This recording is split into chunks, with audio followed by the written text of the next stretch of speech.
know that much better than I. During the last few years, and due in no small part to the advocacy of parents and carers, a critical lens has been placed on our education system, particularly those for children with additional needs, which has highlighted a variety of issues impacting on children, from accessing effective services across all stages, including when they transition from school. My office undertook a review of the services for children with special educational needs in mainstream schools, and we published this at the end of March last year. This is one I prepared earlier. And alongside our report, there have been others, including those from the Northern Ireland Audit Office, and indeed a very critical internal review from the Education Authority themselves, which has highlighted the breathtaking inadequacies of the system for children with autism and other forms of special educational needs, many of which will likely chime with you and your own child's experiences. Our report, Too Little Too Late, laid bare the significant barriers in the system, preventing children and young people from fully enjoying their rights to an effective education. It highlighted the frustrations of many parents and professionals in trying to get their voices heard by an education system that has to date consistently demonstrated an inability to prioritise and respect the needs of too many of our children. Rather than identifying them as partners, parents and carers who participated in our review described the process as a battle, as I've said, to have their child assessed, to receive the appropriate statement of support, and to receive the necessary physical supports. A recurrent theme was also the lack of clear and comprehensible information for parents and other stakeholders at different stages of the process, including at the identification and assessment stage and different transition stages. Many parents told us that they were left to navigate the process alone and described subsequent feelings of isolation, confusion, and frustration. Such feelings, again, will likely be familiar to many of you here today. We made a range of recommendations across a range of issues, and I'll leave you to look at the report yourselves. And however, amidst all the challenges, there have been glimmers of hopes and I think it's written here glimmers, but actually I think there have been beacons of hope, particularly the positive experience of parents who had reached out to different agencies to support them, both statutory, but particularly those in the voluntary and community sector, and have supported their child through their education journey. Parents reported that this support was crucial in enabling access to vital information and support. So that's really why events like today are so incredibly important in supporting parents, carers, and Stephen's stakeholders through what can be a fraught and challenging time. The information and assistance provided by external organisations is often vital to parents when their child is transitioning. I do want to say, because my job is, people often call me in and call our office in when things go wrong. So my job is to redress violations of children's rights and bridge the children's rights. So I do apologise in advance for this being quite a gloomy keynote. But what I do want to say is that I am much more optimistic today than I was 18 months ago around the potential changes in our system. And I do believe that there's a real appetite for change within the system, particularly at the Department of Education and the Education Authority, and a determination to improve the services that they provide. And I'm genuine when I say that, and we need to give credit where credit's due. As you'll all be aware, and will have likely experienced, the transition stages are critical and often described as a cliff edge by some young people and their parents. These crucial stages must be carefully planned, resourced and supported to ensure that the needs of young people with special educational needs are met when moving from children to adult services. There must be the young person must be at the centre of planning, and there must be some sort of consistency of approach and of course access to information, including about what options and supports are available. And obviously the child themselves, the young person themselves, the teenager who we're talking about today has to be central to that planning, has to be involved in that planning process along with their parents. There also, and again, this is where the joy of today's event is, has to be robust cooperation between organisations to ensure that the needs and best interests of children and their parents are met, and organisations in the statutory sector as well as in the voluntary sector. I am a parent and I have survived barely survived parenting teenagers, as both my daughters are adults. So I know that for parents, transitions of whatever kind can be daunting. And that's where I go back to talking about they're daunting in every circumstance, but to have the additional challenge of fighting and constantly worrying about how your child's going to be, I can only imagine. And for young people, the journey, the journey through adolescence, the teenage years, and early adulthood, and that journey to independence is often an organic one with particular rites of passages. However, for young people with autism and other additional needs, we run the risk of over bureaucratizing it. So you just heard me talk about planning and resourcing and all of that. And what has it's these things are so incredibly important, because when you have additional needs, when you have a world that keeps asking you what's wrong with you, then of course there needs to be services and systems. But maybe what we want to move toward is a world that says, hi, who are you? And what do we need to do next? So that we don't over bureaucratize our children's and young people's natural transitions. We don't over rely on their labels. So for you as parents and advocates, it's another balance that you have to strike for your children. The importance of getting their services, but also allowing this organic and natural process to evolve.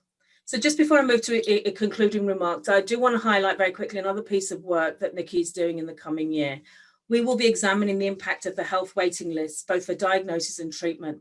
And one of the areas we will be spotlighting are the delays in assessment and diagnosis for children and young people with autism, because again, that's critical. A diagnosis is critical as it provides the starting point for understanding what a young person needs and what and how they can access services. But again, I do want to talk about labels and the importance of enabling the young person to choose their own labels, to choose who they are. And we are young people, whatever they are, whoever they are unique and fantastic and individuals. They have strengths and they have needs. And it's really important that they can choose when they wear the label of being autistic, or when they wear the label, of being a sports person, or when they wear the label of being a boy or a girl, or neither, or whatever, that they are able to wear their own labels, that they are able, particularly as they transition into adulthood, that they are able to write their own script. A fully rights compliant system is one that can work to ensure all children and young people have their talents, personalities, and abilities developed to the full.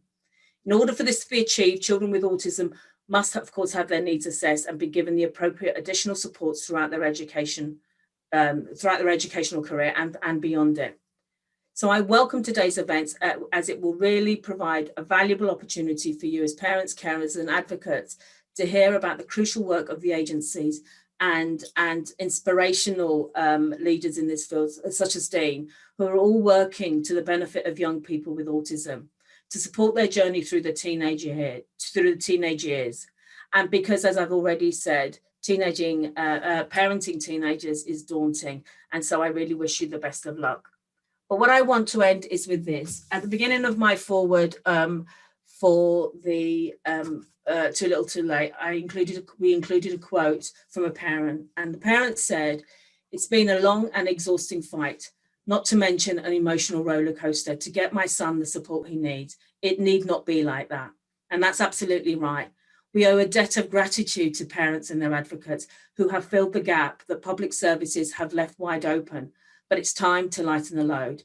And I genuinely, and I'm not just saying this because I'm here with you all, I genuinely believe that today's event will go some way to making sure that that load is lightened, hopefully quite considerably.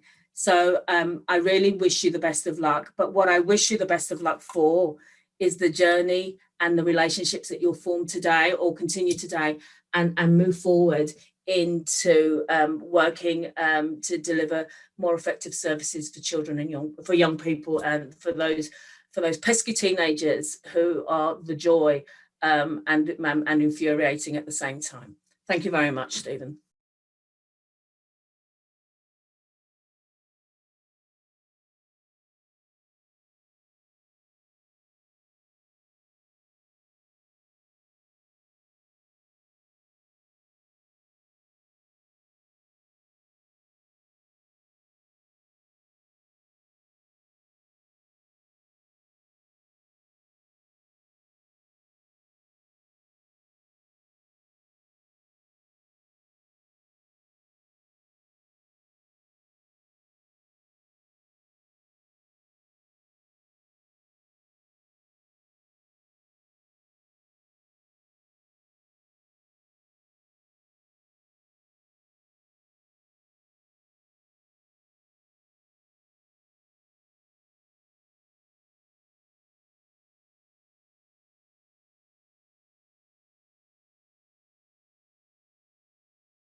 Dean be available on the college website, and we'll make that available to you all through a link. Just also to say, there is a feedback sheet that's going to be made available through the chat. So if you'd like to fill that out now, that would be great. And that's just about Dean's piece. We look forward to hearing from you. And I really do think, Dean, that has been terrific. And I think it sets the tone between himself and Kula, sets the tone for us today and how things have gone.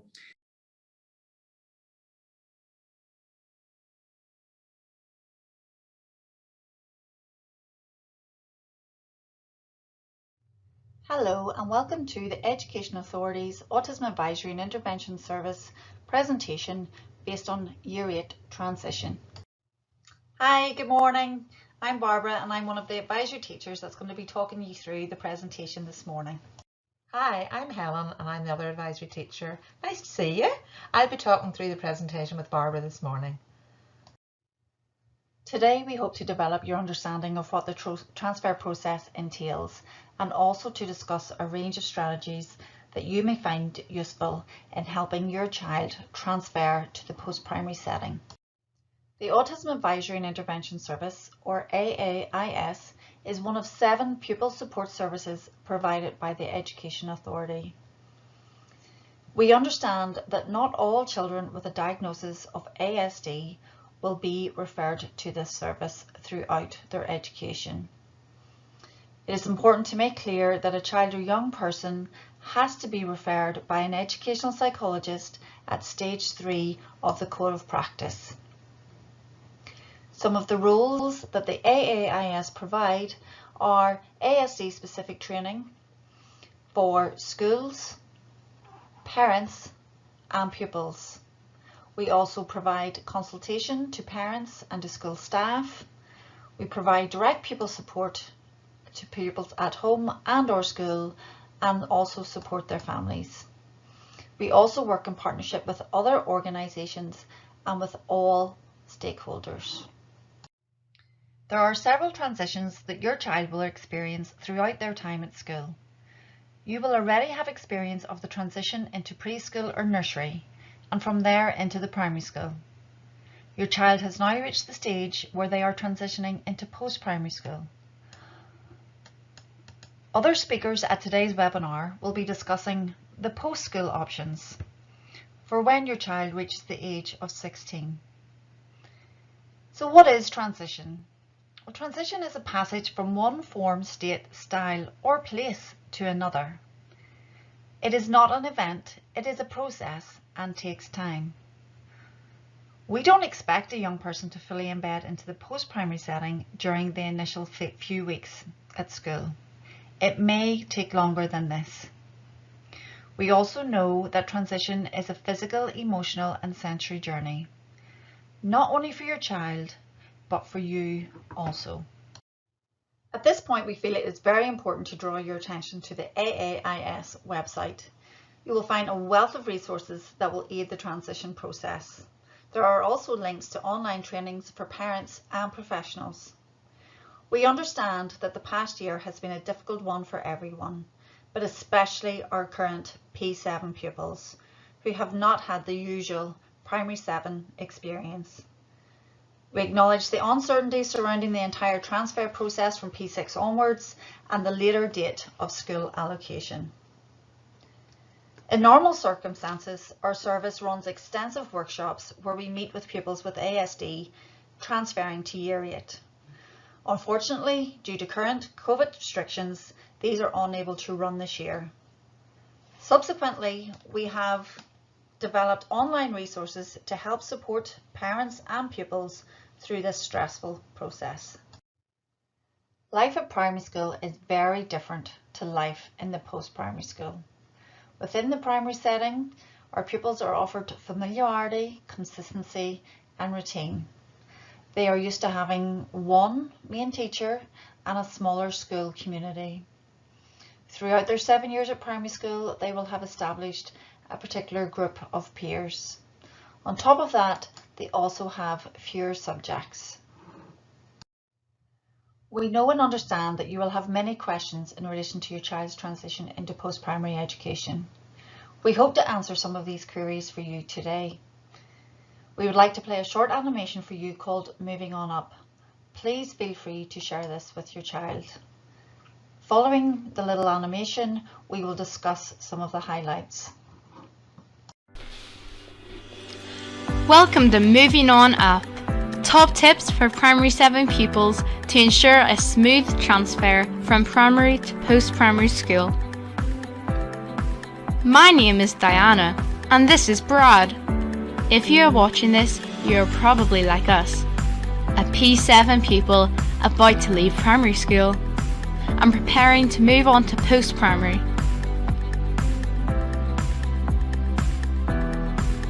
We hope to share some top tips with you to help you with this move. Moving to post-primary can be a time of mixed emotions. You might feel worried about leaving the primary school you know so well, or you might feel nervous about change and having to get used to something new. You might also feel excited about learning new subjects and growing up. Whatever you are feeling, do not worry. It is normal to feel mixed emotions, especially at times of change. At first, things will seem different at post-primary school. For example, in primary school, we usually stayed in the same classroom with the same teacher. In your new school, the school bell rings lots of times in the school day. The school day is divided into periods, and usually when the school bell rings, it is the start of a new period. When the school bell rings, you will probably have to move to a different classroom, teacher, and subject. In your new school, you will have lots of different subjects, and you will have lots of books to bring to each class. In your new school, you will have lots of different teachers. At first, you might find it tricky to learn all their names, but with a bit of time, you will soon learn them all and know what each teacher expects from you. Post-primary school is an exciting place to learn more subjects. In post-primary, you will have an opportunity to learn new subjects such as technology, ICT, home economics, languages, and many more. It is also an exciting time to make new friends and learn new hobbies too. Here are 3 top tips to get you started.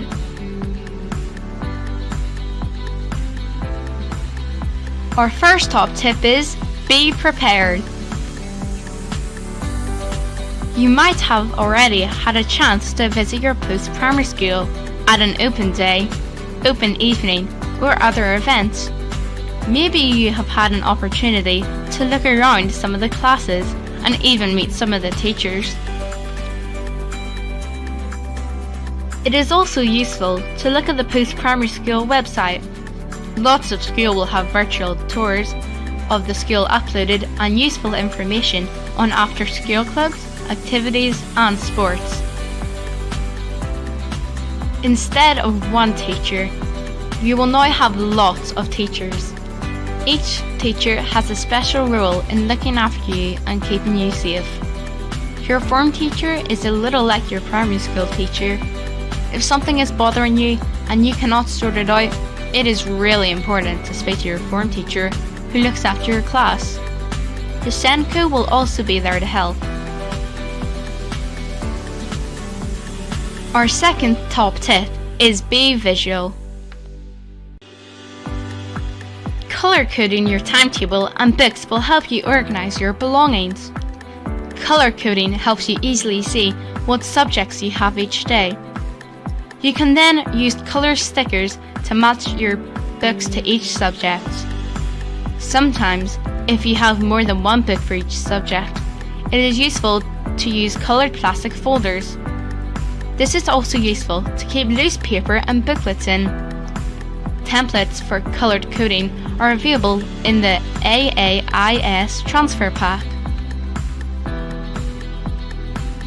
On the school website, there may be a map of the school. This can help you find your way around.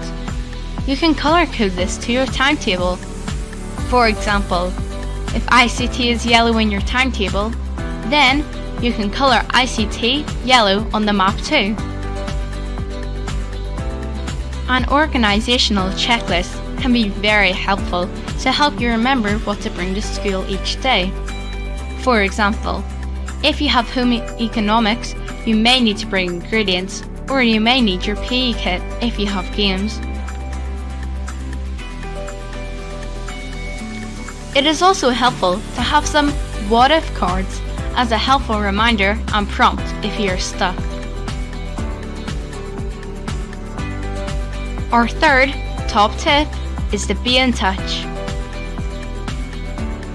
It is important that the teachers have an opportunity to learn all about you. In the AAIS transfer pack, there is a pupil passport which you can complete and send to your school Senku. This will let your teachers know all about you, what you like, your interests and strengths.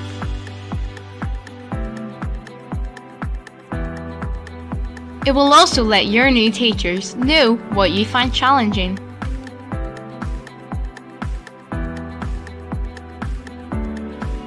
Sometimes you might need a break. It is important your teachers know what helps you calm down when you're feeling anxious.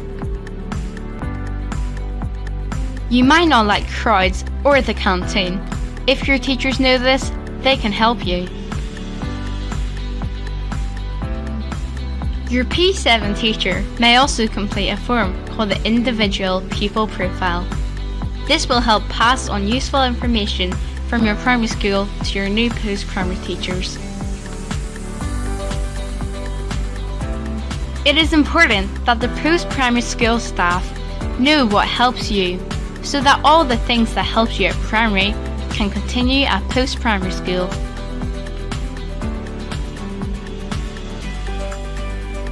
It is important that we all work together and keep in touch. Your parents can use your homework diary to send notes into school, and if you need help, it is important to tell an assistant, the school Senku or your form teacher. Moving to post-primary school is an exciting time, and we know you will quickly get used to it and enjoy it. Good luck, everyone!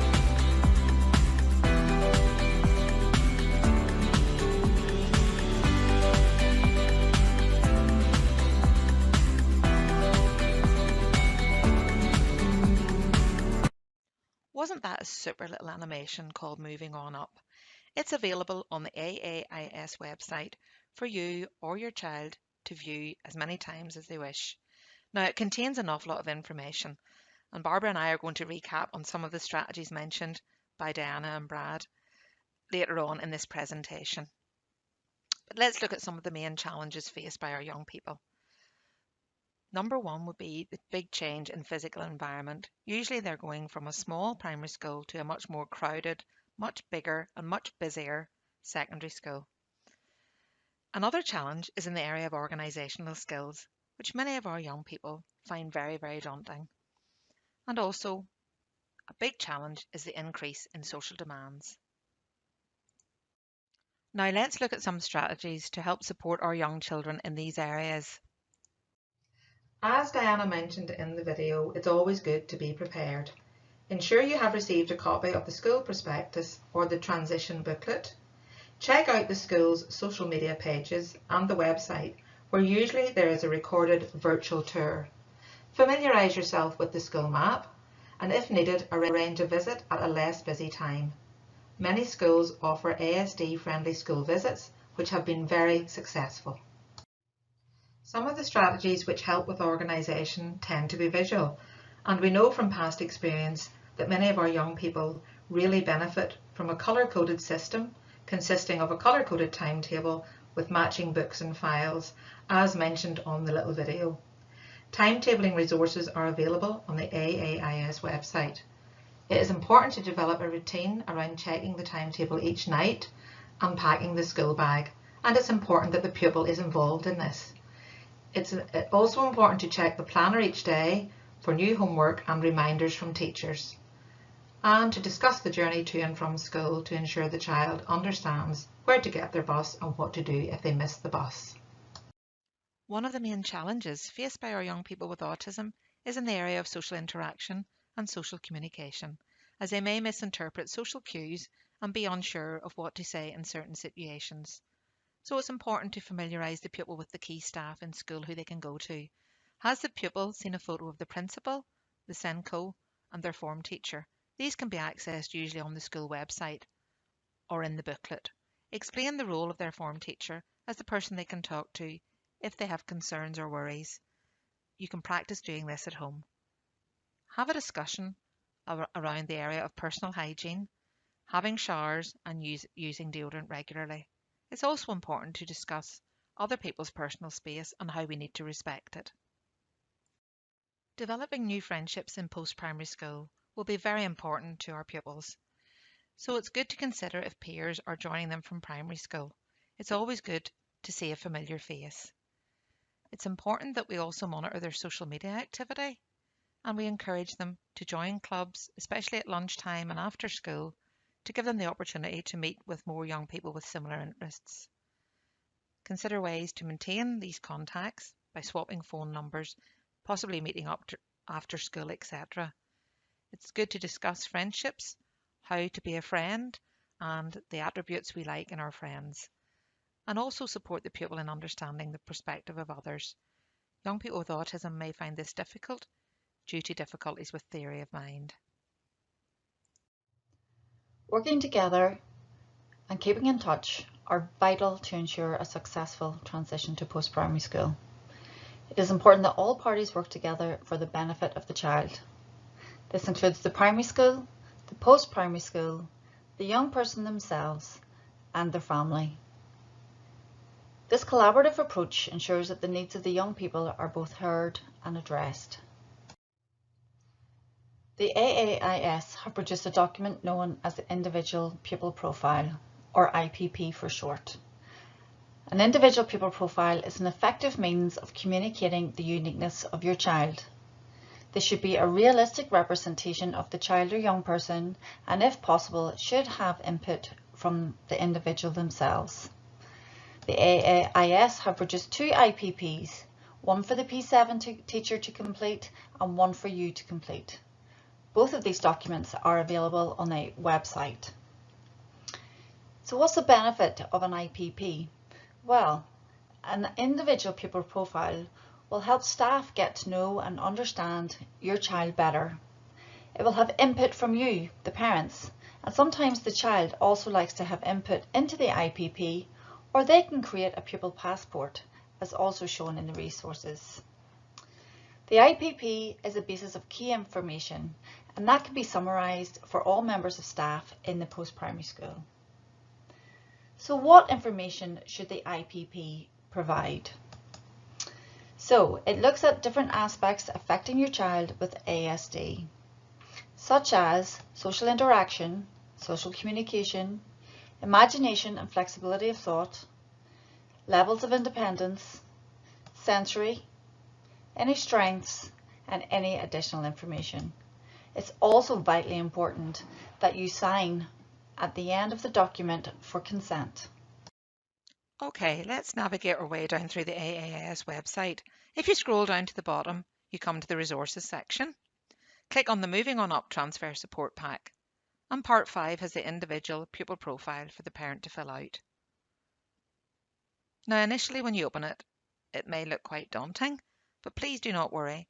There are lots of prompts throughout it to help you. Section 1 is just the part for the relevant information about your child. Coming on to page 2, there are prompts to help you with giving information on social interaction, social communication issues, imagination and flexibility of thought, and especially it's important there to include the special interests of your child. Then it goes on to how independent your child is, any sensory issues they may have, and most importantly of all, please comment on their strengths. Many SENCOs have reported to us the value of this information when they receive it.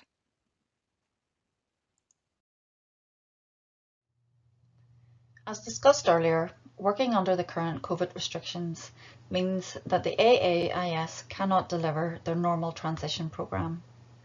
The good news, however, is that it is all available online. There are a number of ways in which the AAIS will support pupils in their transfer process.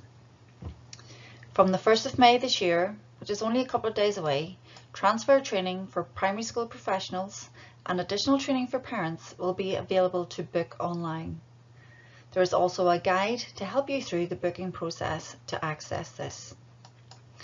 The IPPs that we have talked about for parents and primary school teachers will also be available from the 1st of May. From the months of May through to September, there will be a variety of resources, including tips for transition, a pupil booklet, and information on the reading of the post-primary school timetable and colour coding. These resources will soon be accompanied by bite-sized videos to help support you in the transfer process. On the 17th of June is the date that the Education Authority will write out to you to confirm which post-primary school your child will attend.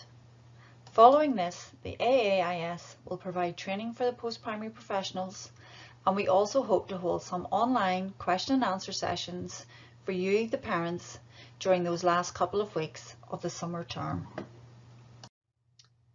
You will play a very important and active role in your child's transition to post-primary school. Initially, you may have to help with the organisation of books, ensuring that the homework diary is checked and signed. You may also need to keep an eye to ensure homework is completed and handed in on the correct day. Think about when to talk to your child about their day. How did it go? What happened? What is the best way to record any worries that they have? Your child is currently the big fish in the little pond. In a short few months, they will then become the little fish in the big pond. We understand that this is a big transition for you also, especially if it is your first child heading into the post-primary sector. Therefore, it is important to be honest about your child's difficulties. Please have realistic expectations about the new school. Understand that sometimes mistakes are made. It's also very important, and we can't emphasize this enough, that you talk confidently and positively about the new school. Appear excited about it yourself. One of the best suggestions that we have is that you plan to meet with the SENCO during the first term to discuss progress and concerns. Also, if there are any problems, don't ignore them. Contact the school and get them dealt with quickly. Finally, it's very important to take into account the voice of the child themselves.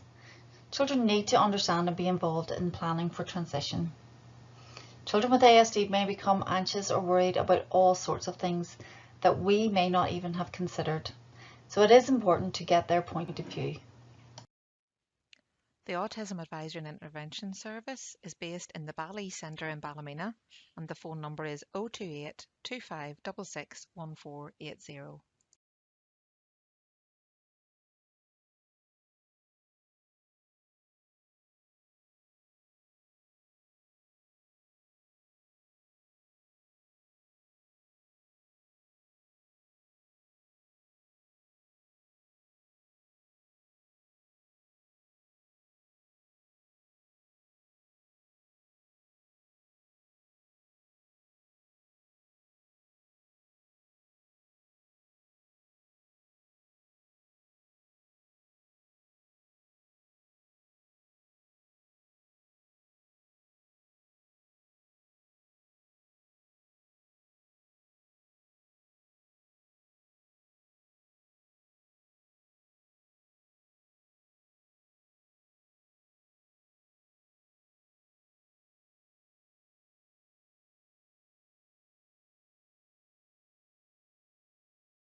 Hi everyone, and welcome to the Transitioning to University Life session.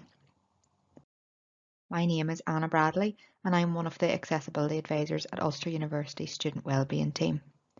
The Accessibility Team provides support and guidance for all current and prospective students with a diagnosed disability or long-term medical condition who choose or hope to choose to study at Ulster University.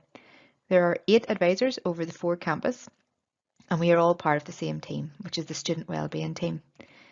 In the Student Wellbeing Team, we also provide support and advice on students' general wellbeing, money matters, and then there's access to counselling and other wellbeing supports under that umbrella as well. Most institutions will have a similar team, possibly with slightly different names or titles. Things like student support, disability service, etc. would commonly be used.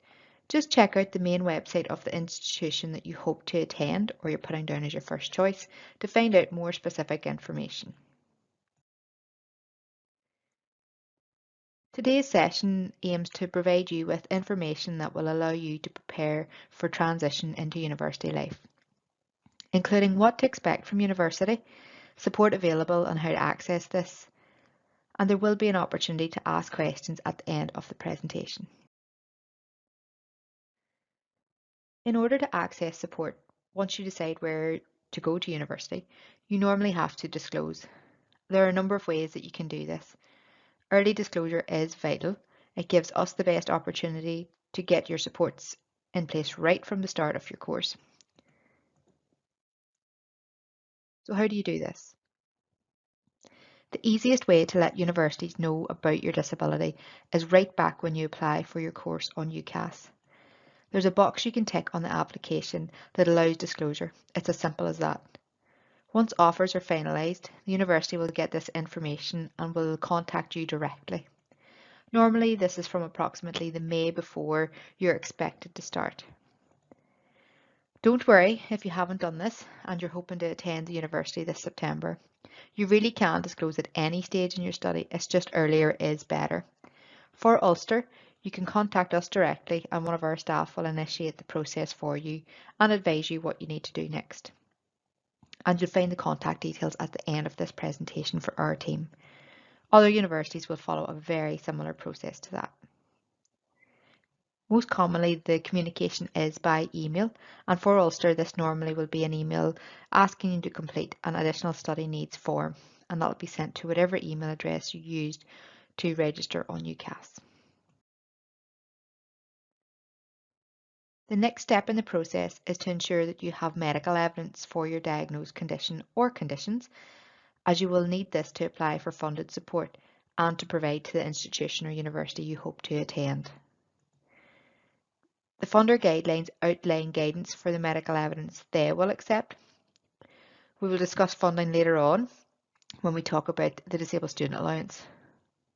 Normally, a letter from your GP or specialist team, a diagnostic report or a special educational needs report that outlines a specific diagnosis is what is expected for autism spectrum conditions.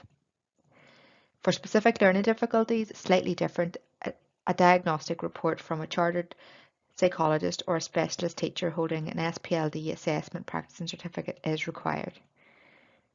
You'll find additional guidance on the evidence required for a range of conditions on our website, and I put the link to this information in the slide.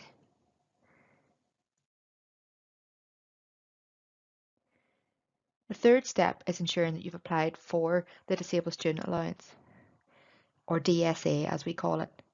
DSA is a grant for disabled students that can be used to pay for additional study-related costs incurred as a direct result of your disability. It's not means tested and it's not linked with your student loan if you have one. Anyone who has a physical or mental health condition which has a substantial and long-term adverse effect on their day-to-day activities can apply. Students with a diagnosed specific learning difficulty are also eligible. It's only available to UK students, so if you don't fall under that category, contact the institution or university directly to have a chat about what you need to do next. So what is Disabled Student Allowance or DSA and what does it pay for? DSA is funding to pay for support that you may require. What support you receive will be determined and outlined in your individual needs assessment. However, I'm going to discuss some of the categories of support for information.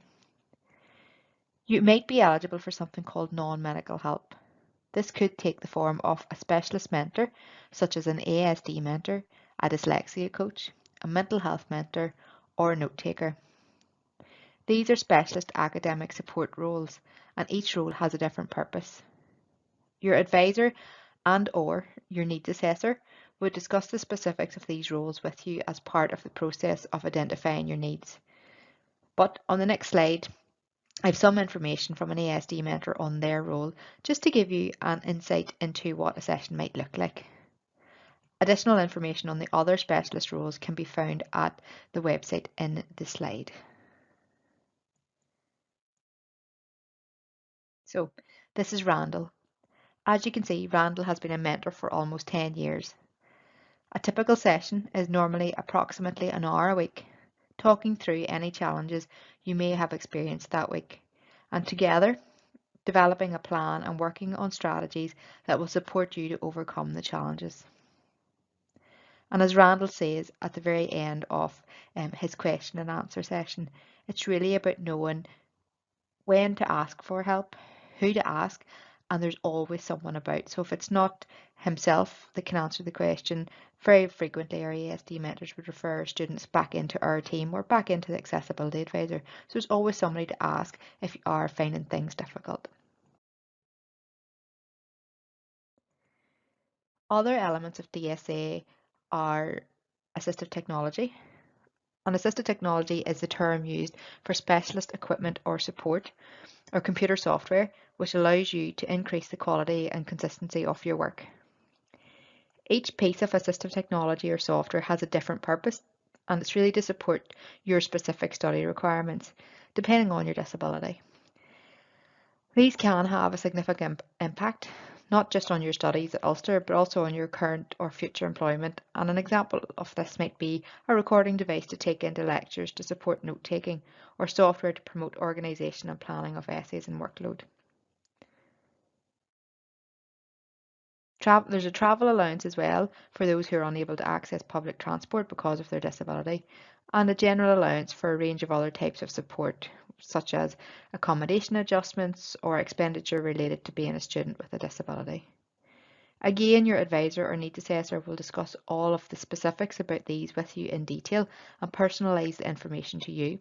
But for anyone who wants additional information, we've summarised information on the most common assistive technologies and softwares at the website that I've included in the link.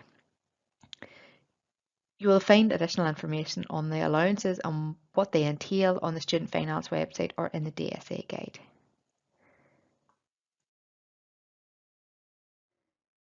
Now, you know what you might be entitled to, so it's important to know how to apply. You will find an application form at Student Finance NI's website along with a guide to help with completion. If you're applying for a student loan, it is helpful to do both forms around the same time, as this may be more streamlined. For example, you might only have to send your ID off once if you apply together. This form should be completed and returned to your education authority, whichever one's local to you, with your medical evidence attached. The addresses and contacts for each individual area can be found on the website, and there's somewhere where you can enter your postcode to check where you fall into what category for education authority on their website.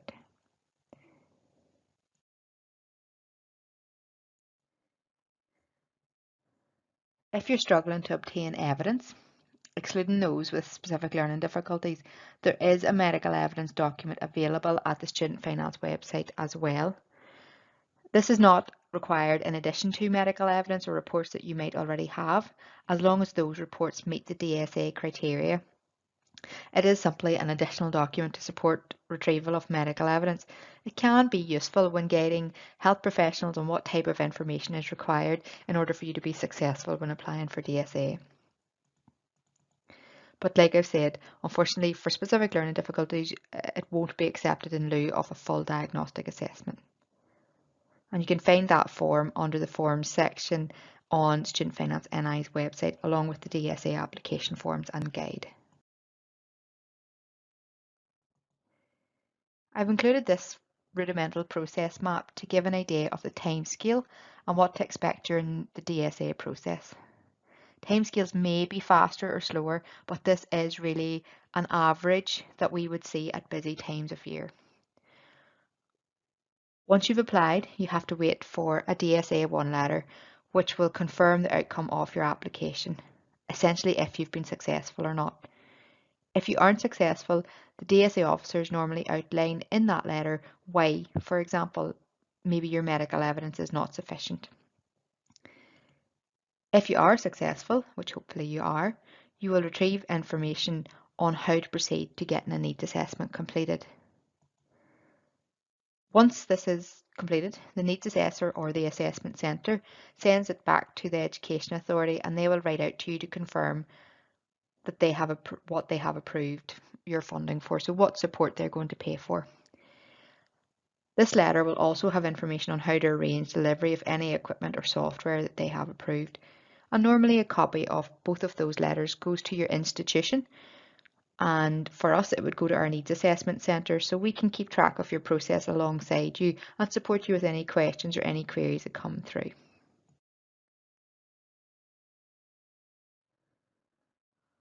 The thing that we would like to put across as much as possible today is to apply as early as possible for DSA. As you can see from the slide before, it can take up to 12 weeks to get right from the start of that process to having your equipment and software and funding approval in hand to get started.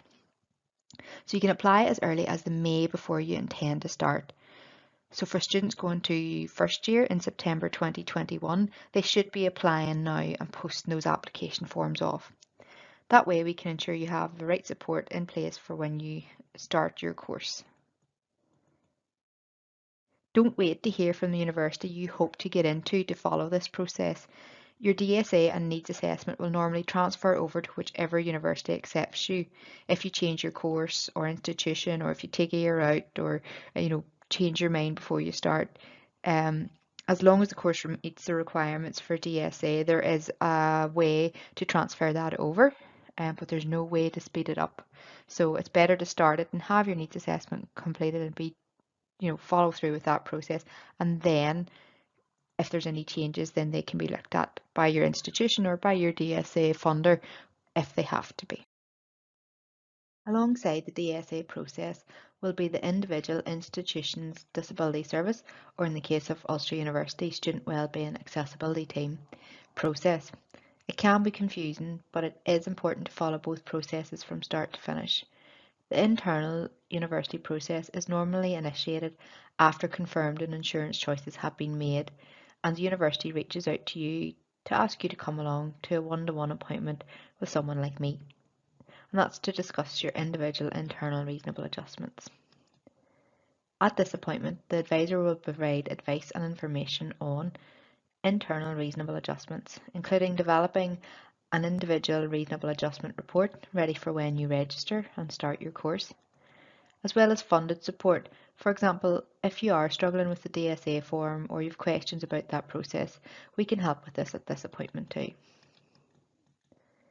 And your accessibility advisor will continue to be there for you throughout your time at university if you have any questions or you have any additional support needs. So what are these internal supports or reasonable adjustments? Reasonable adjustments are agreed based on each individual person's circumstances, and there's no set list of reasonable adjustments. It's not an exhaustive list. But at Ulster University, we use something called a reasonable adjustment recommendation report to communicate your individual recommendations and circumstances with academic staff who will be involved in your teaching. A bit like an access arrangement or information from an individualised learning plan, it's about what adjustments need to be made to the delivery of the content or the curriculum to ensure that you're not challenged in accessing that. As I said, there's no set list because each person is unique, and we talk to you about, what barriers you feel you might experience, have a look at your medical evidence, what supports have worked well for you in the past, and that helps us to put together an individual recommendation report. However, as an example of some of the areas that can be covered, it might be things like extra time in exams or an alternative venue to sit your exams, a way of communicating with lecturers to be aware of your diagnosis and the challenges you might experience in lectures, for example, maybe speaking out or being asked to read something out in class. If you plan to stay in university accommodation, there might be adjustments required there to help you settle in, for example, to what type of room you're allocated or, who is sharing with you. And that's really to help reduce anxiety or worries about that. Like I said before, they're not normally fixed, these adjustments, and can be amended and reviewed throughout your study.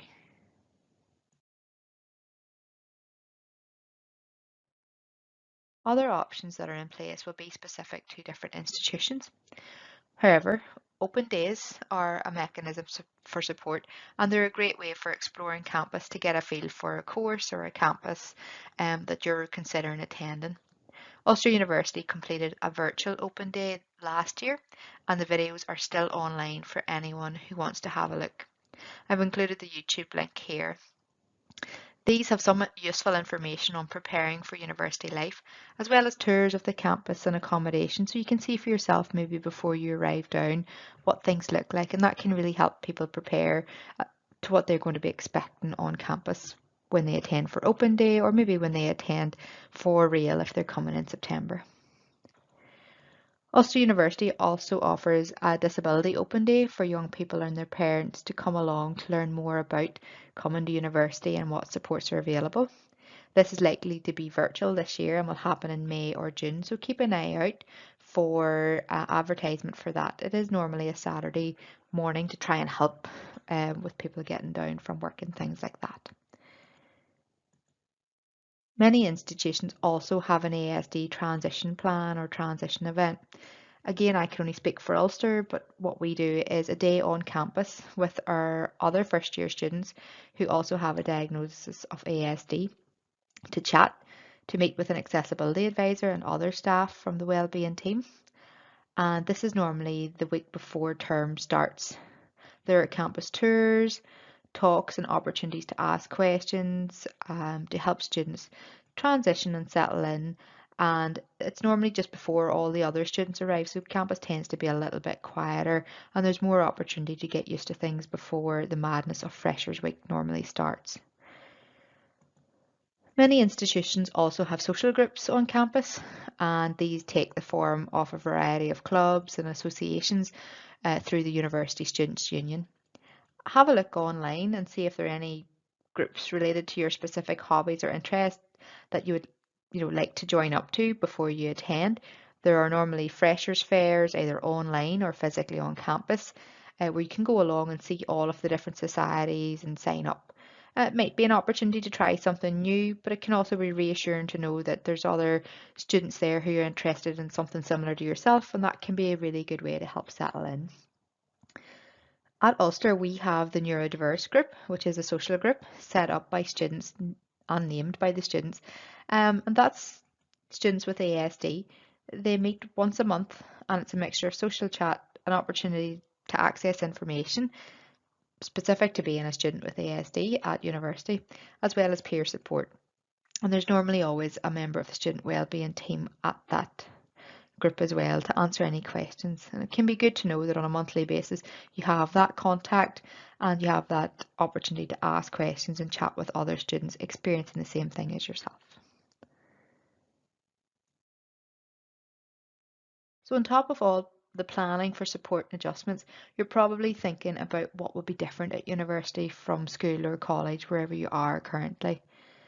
This may be a source of worry or anxiety, but it may be a time of excitement too. Coming to study a course of your choosing normally means you're coming to meet like-minded people who have similar interests to you. You're likely to be motivated by the topic you've chosen to study and maybe excited about the impending independence that coming to university normally means. In the next few slides, however, we have outlined some of the differences you might experience in your day-to-day, as well as differences in study. Not everyone is worried or should be worried about these, but for those who are, it can be helpful to know about them to plan ahead. The first and main one is likely to be the level of independence day to day. So if living away from home, you may have to then start doing your own shopping, cleaning, cooking, looking after your own money and medication. It may mean traveling independently, probably for longer distances, for the very first time to get to university. From a study point of view, another difference may be the way that the course and classes are delivered and work is explained. Independent learning is key at university. There's lectures instead of classes in a lecture hall, normally with a large amount of people. There are seminar groups, and these are tend to be smaller groups, but you are expected to have discussions and opinions on topics you've been learning about. Some courses will have labs or practicals or studios that you're expected to go in and do work independently on your own without much instruction, sometimes from academic staff or lecturers. Like I said, class sizes can be much larger depending on what course you go to study. It could be a class group of 40, it could be some lecture theatres hold up to 200 other students. And then there's the difference in the relationship with the academic staff. Some lecturers you will have regularly and will get to know well, and others might be guest lecturers, or the class might be so large that they may not get to know you personally at all. And that's quite different for a lot of people to what they experienced when they were at school. There's a lot more independence expected when it comes to study. You're expected to find information on your own, prepare for assignments yourself, prepare for lectures. You're expected to meet deadline submissions and manage your own workload without much input from academic staff. You're expected to bring along your own resources and print out your own notes and things like that for class. So what to do if you are worried about this and how to prepare for it? Well, get practicing and developing these skills now. Learn a few meals that you feel comfortable cooking if you're going to come down and stay in halls. Possibly link in with some of the organisations who help with independent living skills. Do some practice with managing your own budget on a monthly basis, and maybe take a bit more responsibility on at home if there are medication and things like that that you need to be taken regularly and you know you're coming to university and will have to do that on your own. One of the key things here though is getting the right support in place. If you know that you have support in place, whether that's an ASD mentor or knowing where the student wellbeing team is to come and ask for help, you'll never be stuck. You can always come and ask somebody or bring forward a challenge that you're having, and there'll always be someone there to help you come up with solutions. Check out the supports available at the institutions you plan to attend. Not everybody wants to access all the supports via DSA. However, knowing what's there, and maybe if you do come across a challenge, knowing who to ask for help can be really, really useful in a new environment and, you know, in new circumstances like coming to university where everything is, you know, possibly not the way it was at school. So I guess preparation is key, and the take home from today is there is support available. How you get the support depends on what type of support you want to engage with, but certainly being prepared with medical evidence, being prepared with your application for the Disabled Student Allowance, engaging early and well with the wellbeing, accessibility, disability team at the institution you're hoping to come to, and disclosing early and taking time to make sure those supports are set up are vital to ensuring that your transition into university is smooth and seamless and less stressful. This is the contact details for our team. If you have any questions, we do normally see prospective students, like I said, from May. However, we have held events and had appointments and meetings with earlier than that. If you're hoping to come to university, you know, maybe in 2 years' time, that would be okay as well. Keep an eye out. If you're thinking ahead and planning ahead, that's always good. So we've got some time left now for any questions. So I will open up the chat, or if microphones and videos can come off, I'm happy to take questions that way. Thank you.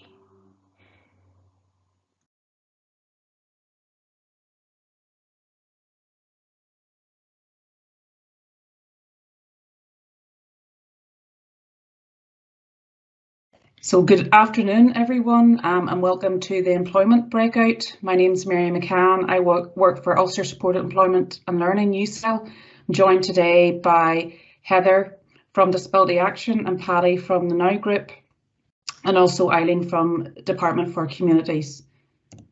So today we're going to discuss employment and, importantly, the journey to employment. So we're going to look at supports to prepare for work. So myself, Heather and Paddy will look at that and talk to you about our ESF projects that support people into work. Then Eileen's going to discuss help to make work more accessible. And then finally, I'll take you through just what support there is when an individual is in work. So we'll just pass over to Paddy. Thank you, Mary. Hi everyone, my name is Paddy Crothers and I'm an employment officer with the Now Group. I would like to have met you in person, but with the way things are, we'll do it virtually. I work on our employment support project called Verve. It's a project that aims at supporting individuals with learning disabilities, difficulties, and autism and other neurodiverse conditions into employment with jobs of the future. Anybody can join on the our service as long as they're age 16 and not on any other ESF funded project. We work across Northern Ireland province-wide with a designated employment officer in each borough council. I myself work in the Mid and East Antrim area, and the reason we do this is to support people in the jobs of the future, to help them to progress in their careers, and we do this by various different ways.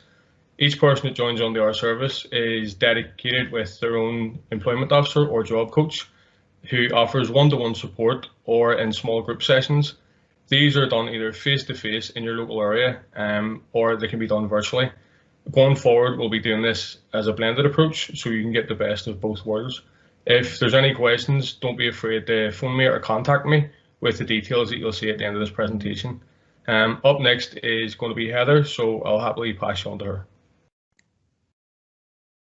Thank you, Paddy. Good afternoon, everyone. My name is Heather Logan. I am the Support Employment Officer with our Job Match project here at Disability Action. So very similar to Paddy at the Now Group, we are an ESF funded project. Job Match is suitable for someone who is age 16 or over. If you have a disability or health condition, within Disability Action we are a pan-disability organisation, so anyone with a learning disability, physical, sensory, hidden or mental health disability, and you feel that you need help or support to find employment. Job Match is about providing tailored support for disabled people. It's about matching your skills, matching experience and preferences to paid job opportunities. We empower individuals to find the work that you are passionate about. Everyone that joins our Job Match project is very unique and different, but everyone has a potential. Very similar to Paddy again at the Now Group, we deliver our programme right across Northern Ireland. There's 9 of us supported employments, and the area that I cover is the Causeway Coast area in Antrim Borough Council, or Mid and East Antrim Borough Council, and also Mid Ulster as well. As a Support Employment Officer, we deliver one-to-one support to the job seeker. We will help you prepare for a job, look at your career goals, help you with a CV, complete job applications, job searching, prepare you for interview, and also then help you find that work that's close to your home. We can also look at work placements and also job trials. So it is all about matching your skills to the right job. It could also be perhaps helping someone if you have an idea about a new business or something. So it might be helping you along that road to supported employment as well. As a Support Employment Officer, I do provide the support of a job development and career planning for up to a period of 6 months. So our Job Match programme team continues to work remotely. So we offer one-to-one meetings via Zoom, phone calls, MS Teams to support you, the participant, in your road to the job searching and to the right job.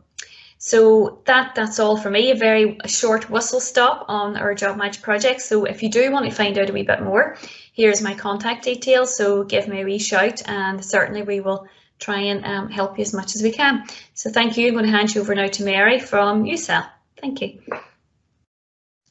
Hi everyone. So today this is the third ESF project I'll tell you about. So our project is Stride, Support and Training to Realise Individual Development and Employment. And this is just a representation of our STRIDE journey.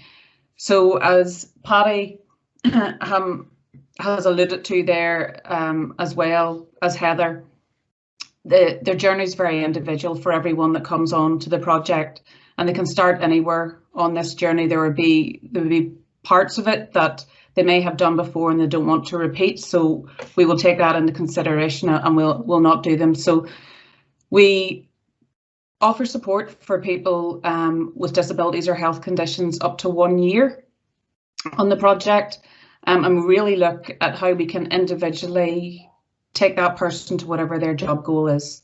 So we'll offer workshops, accredited and non-accredited training.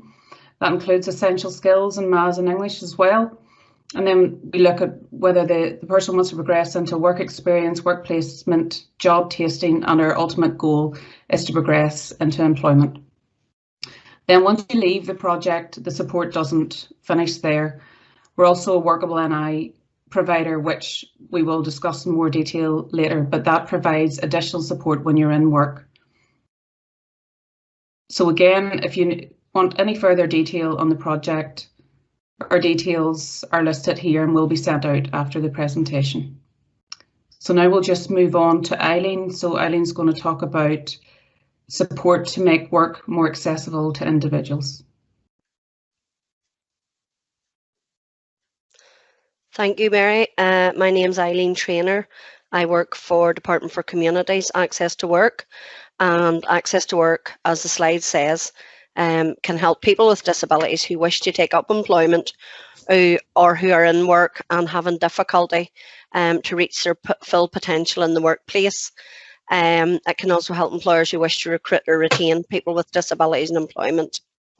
So basically, what do? We can offer help towards the cost of perhaps communication support for deaf people or people who have a hearing impairment and need a communicator at the interview. So that's before the job would be confirmed.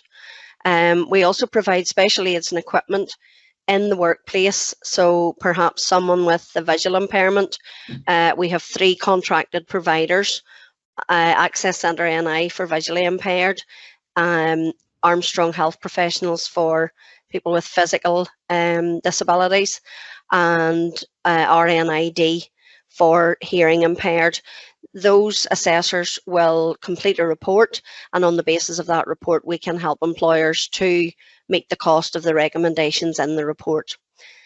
We can also support people in work with what we call a support worker. So that's basically if someone needs supervision or needs mentoring in their job, we can help the employer with the cost of that. We can also help with travelling. So perhaps someone who has a learning disability cannot drive for obvious reasons and cannot use public transport. We can help with the cost of taxis to and from the workplace. We also look at other additional costs for employers, for example, travel within the work. So if it's part of your job to travel about, but you can't drive because of your disability, we can look at help with that.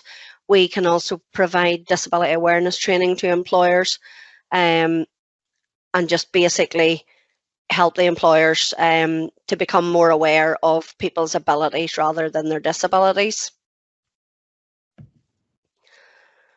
Okay, as I have already alluded to, specialist assessment service providers are Armstrong Health, Access Centre NI, and Action on Hearing Loss.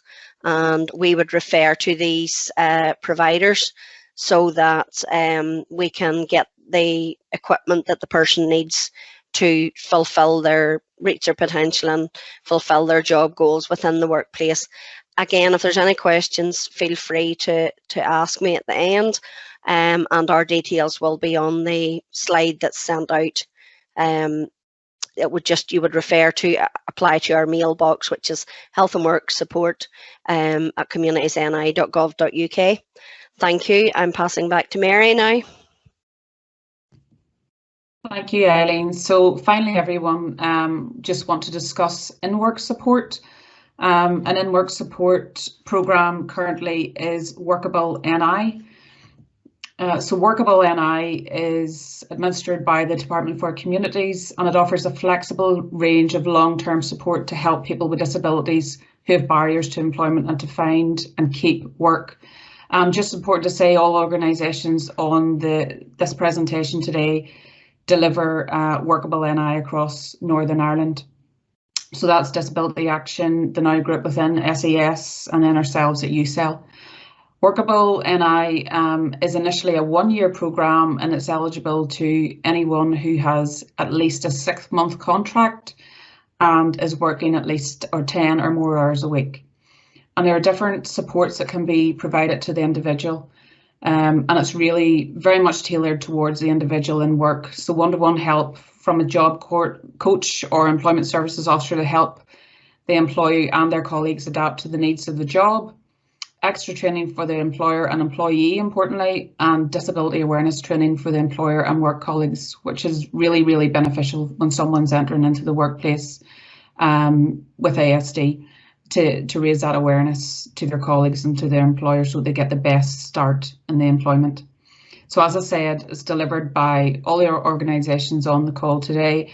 So our details are on the previous slides and they will be sent out, and we will just hand over to... Okay, everyone, welcome back. Not a bit of poor show where I'm the last one back, I think, me hosting the thing. I hope you managed to grab a couple, sort yourself out with the bathroom, and you're very welcome back. This section of the conference now is going to look at how our young people can look out for themselves when they're online, how they can access help if they're being bullied, either online or in real life. It's important for us as parents, carers, professionals to understand what goes on in this digital world. First, we're going to show you a short video. The media students in the Northern Regional College were given the brief to come up with a video that would appeal to students, but also help them to understand the dangers of bullying and cyberbullying. They came up with the storyboard, they did the filming, the acting, the editing, and even controlling the drone.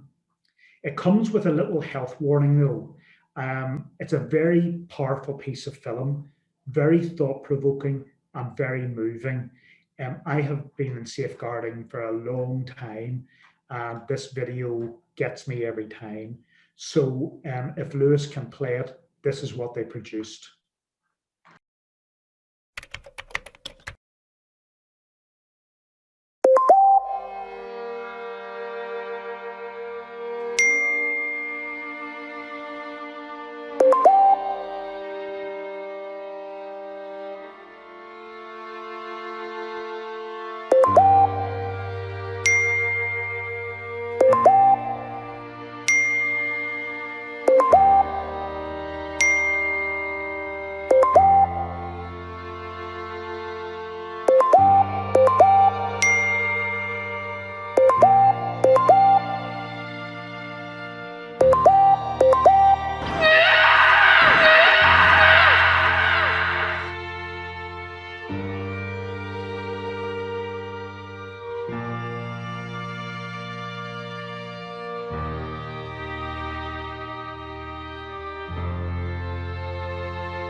Here at Northern Regional College, we do not want any student to feel alone or without guidance. So if you have experienced any distressing situations similar to the ones seen in this film, please email one of our safeguarding champions in complete confidence at safe@nrc.ac.uk.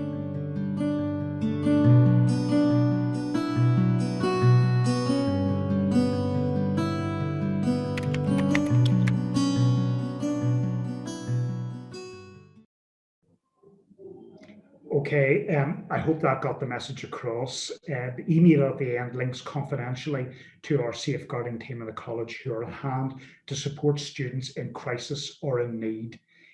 I just think that's hugely powerful. Now, the strapline for the NSPCC is everything we do protects children today and prevents abuse tomorrow to transform society for every childhood.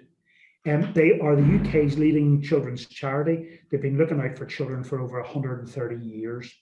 Margaret Gallagher is here to talk to you today specifically about how our young people can stay safe online. And no doubt there will be information and guidance here that all of us can take note of. So it's over to you, Margaret, if you're.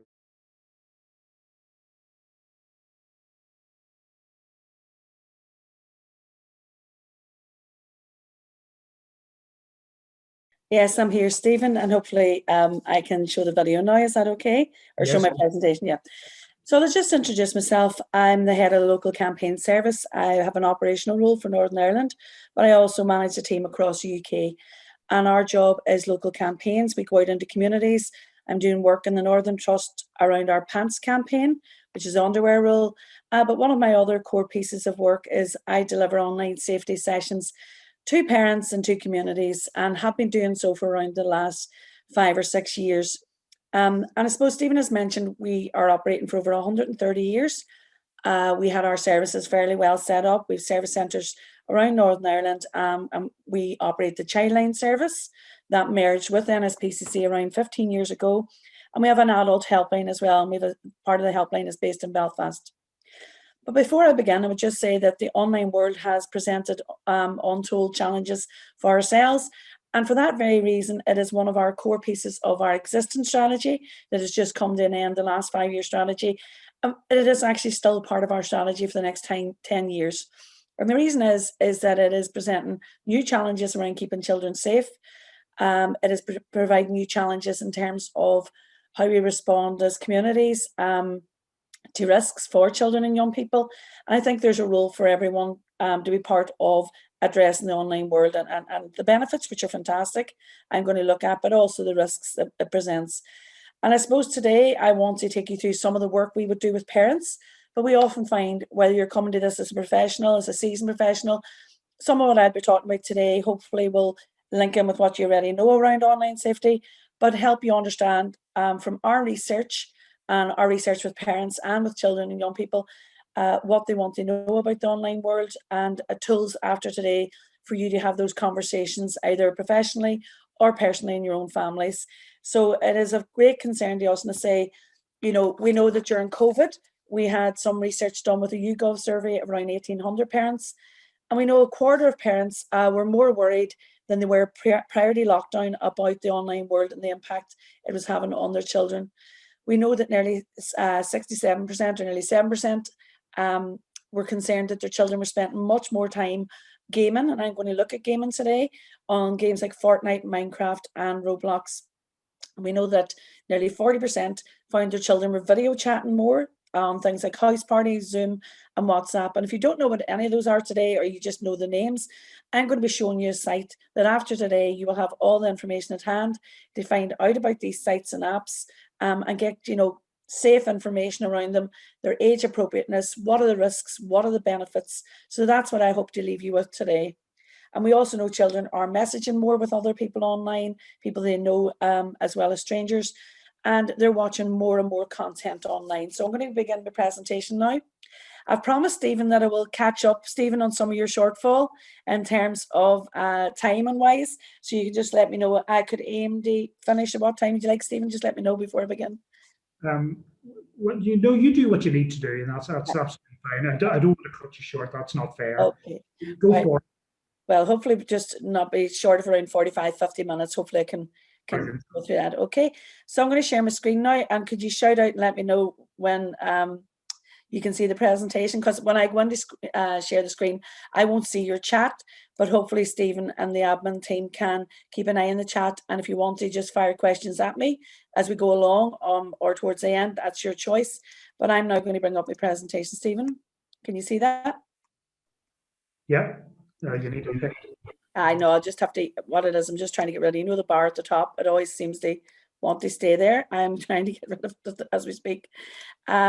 So there we are. So this is, can you see that now, Stephen? Am I all okay? Yeah, perfect. Yeah. So I am going to be talking to you generally about how we speak to all families, but I have tried to put in information as well for families and for services who are working with children with those additional needs that we've heard described this morning. I think it was very, very powerful for speakers.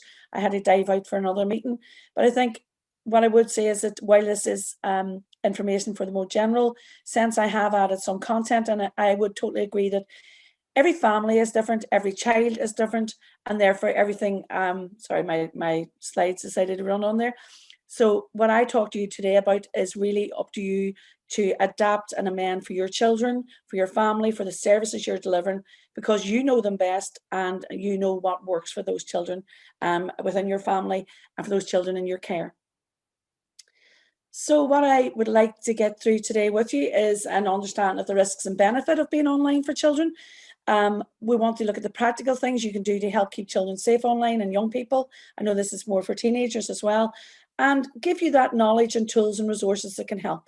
I mean, ideally, everybody would like a big button that just kept children safe and young people safe. You know, they want to put a net around the internet.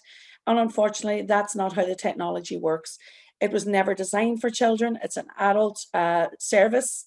And we're going to now look at some of the issues that we know are coming forward for children at different ages. So I'm going to go through these quickly with you. Around a quarter of 3 to 4 year olds, you might be surprised to know, have their own tablet, and they're allowed to take their tablet to bed at night. And around 5% have their own smartphone, and 7% have their own tablet of 5 to 7 year olds. And those are very young children. 8 to 11 year olds, we have 37% have their own smartphone, and 21% have a social media account. And as we move into the teenage year, where they become more independent, we can see that nearly 90% are watching video on demand. That means they're just watching it when and where they want. And nearly 90% are watching YouTube for 11 hours a week. And we know these can be conservative estimates.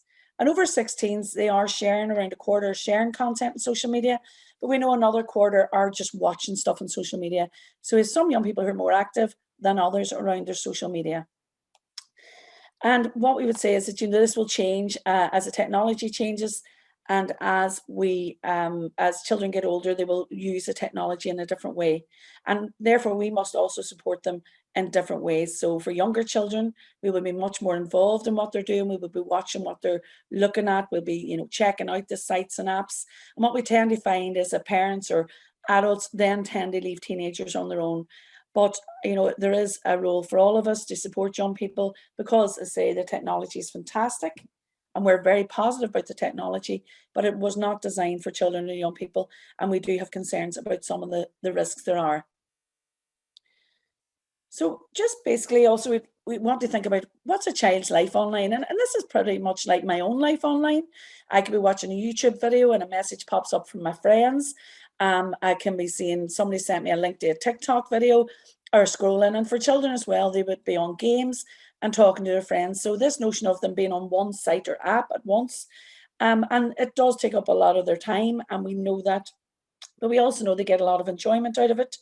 It can be a great way for chatting. It can be a great way of, creative things. Like we've just seen the video that was created from the Northwest, or the North College, around safety.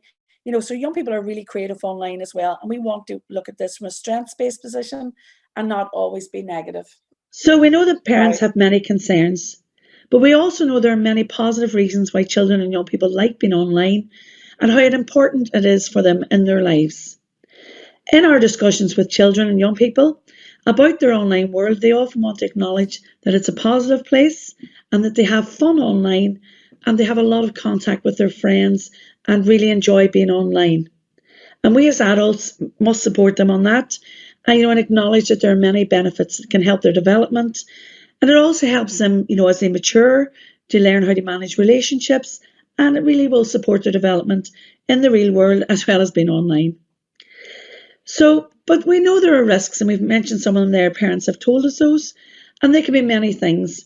And that might be they stumble across content that isn't suitable, have that unwanted contact from others, or experience or see cyberbullying, etc.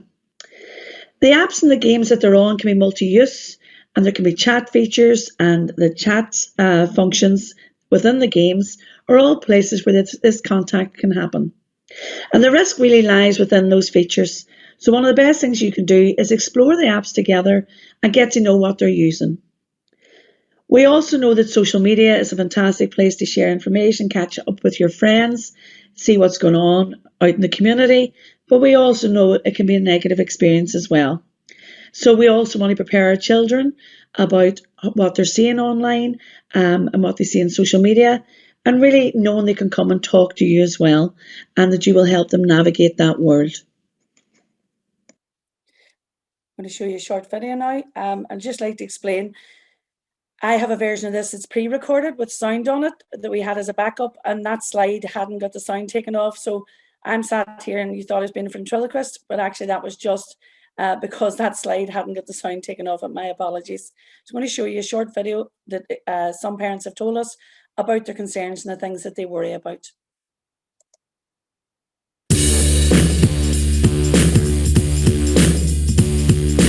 I do worry about the children's locations being identified through their apps and games. It can be quite difficult to keep up to date with all the different changes and keeping certain apps safe. I think if you're not techie yourself, it can be a little bit complicated. A major concern of mine is that he'll derive self-worth through social media, and therefore if a post doesn't get the response that it wants, or even worse, it gets criticised, or he somehow feels humiliated by his friends or strangers, I feel that could have a real negative impact on his development. I worry about my children on social media, just any outside influences, anything that's inappropriate that I wouldn't want them seeing, or any contact from people that they don't know.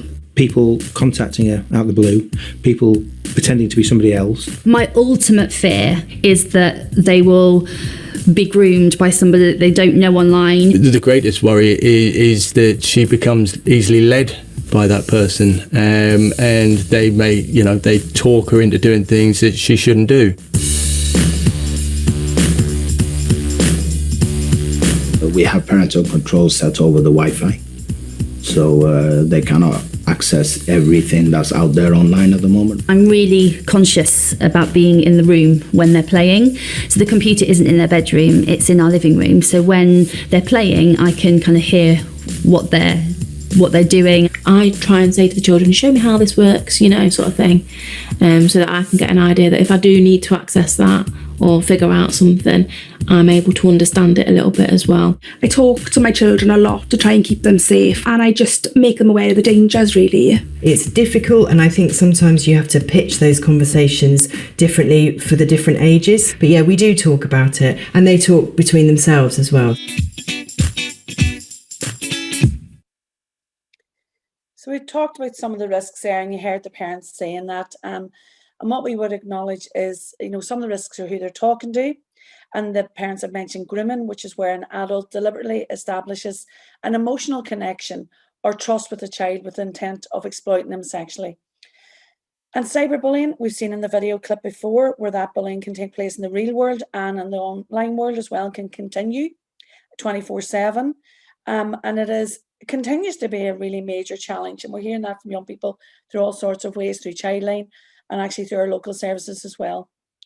What they're seeing, children can have innocent searches but come across content that is not good, or someone is sharing them a link to content for a fun, or they think it's something funny to do, but it's really inappropriate. And again, there's lots out there, ways of limiting that. And everybody gets upset by different things. So they're sharing stuff as well. They're sharing their own personal information. They can share their location. and they can share things online in a one-to-one messaging that they think will never go public, but there are ways of that being saved and shared. So again, they can be sharing images, videos, they can say things that are okay, but there is a potential for oversharing about their personal information and also their emotions. A lot of children share about how they're feeling, and the risks can happen anywhere to anyone at any time. You know, I have 3 teenagers, and my children, you know, regardless of me doing this work, I know they continue to face those risks themselves because of their online world and just how much content and how many information sources there are and who they're talking to. So it's an ongoing conversation from myself to my children as well. I'm kind of in it with you. So we do talk to parents when we're talking to parents about what kind of parent they are. Are they unaware of the risks? Are they very, very restrictive? They don't let the child on at all, a young person? Are they still treating a teenager as if they're, you know, 5-year-old? Are they uninvolved? Are they very knowledgeable? And it can be different for all different types of parenting. But what we want you to be is confident.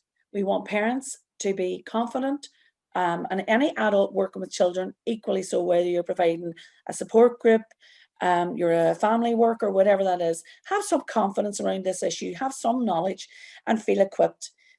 Because they say there are those types of spectrums, but we want anyone who's talking about the online world, and really this is about communication and conversations. And the more you know about what's going on online and the places I signpost you to today, hopefully that will help you get that confidence. But we want you to think about this like you would about the offline world. So in the offline world, people are very confident about setting up, you know, for young children, playgrounds, or, you know, for teenagers, where you go and who you go with, what time will you be back, those types of ways of keeping young people safe and children safe. And we want you to think similarly about the online world, thinking about the safety. How do you need to supervise it? At what age is appropriate for you to supervise?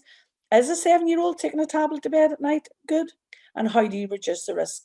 We want you to think about the online world just as you would about the real world, and how you create a safe environment for young people in the real world. So some people ask us what might be the signs of abuse, and it can be difficult to know because every child is so different, every situation is so different.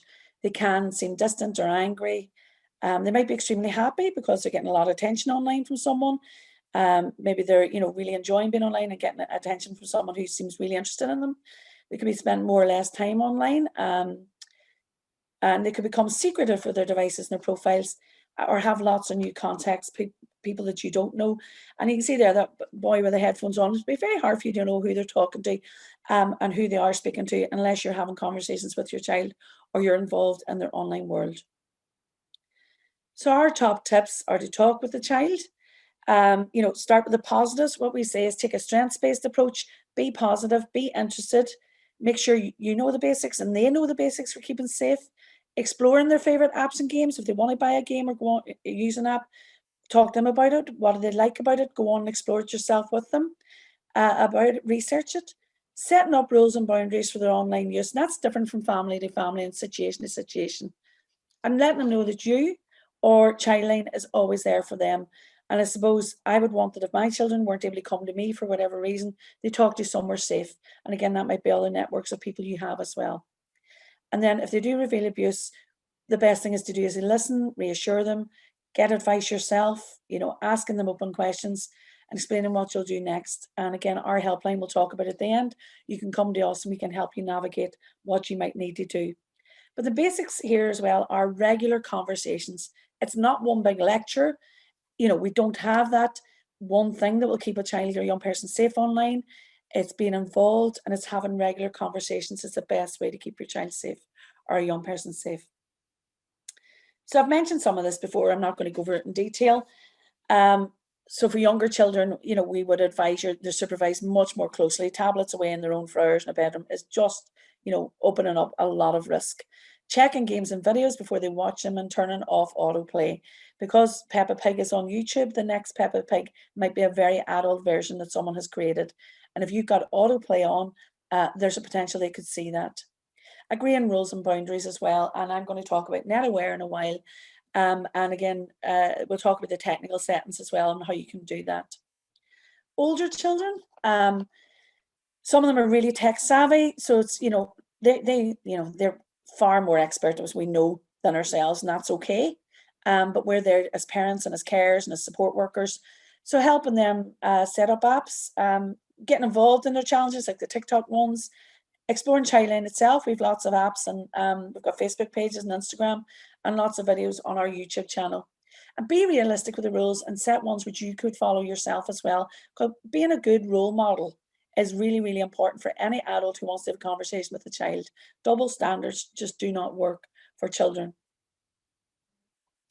So this is a site, and I have to say, if there's one thing after today that I would love you to do, is to go onto our NetAware site. It's a website.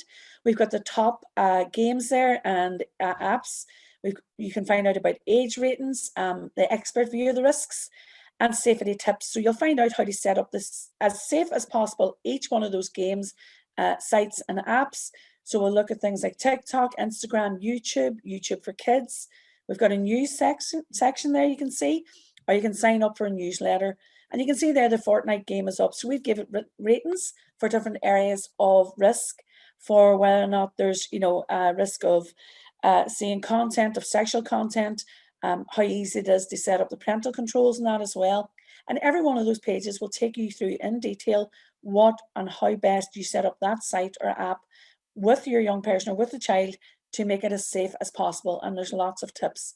And they also click through onto the producers of the site or app or game, what they say their safeguarding is as well.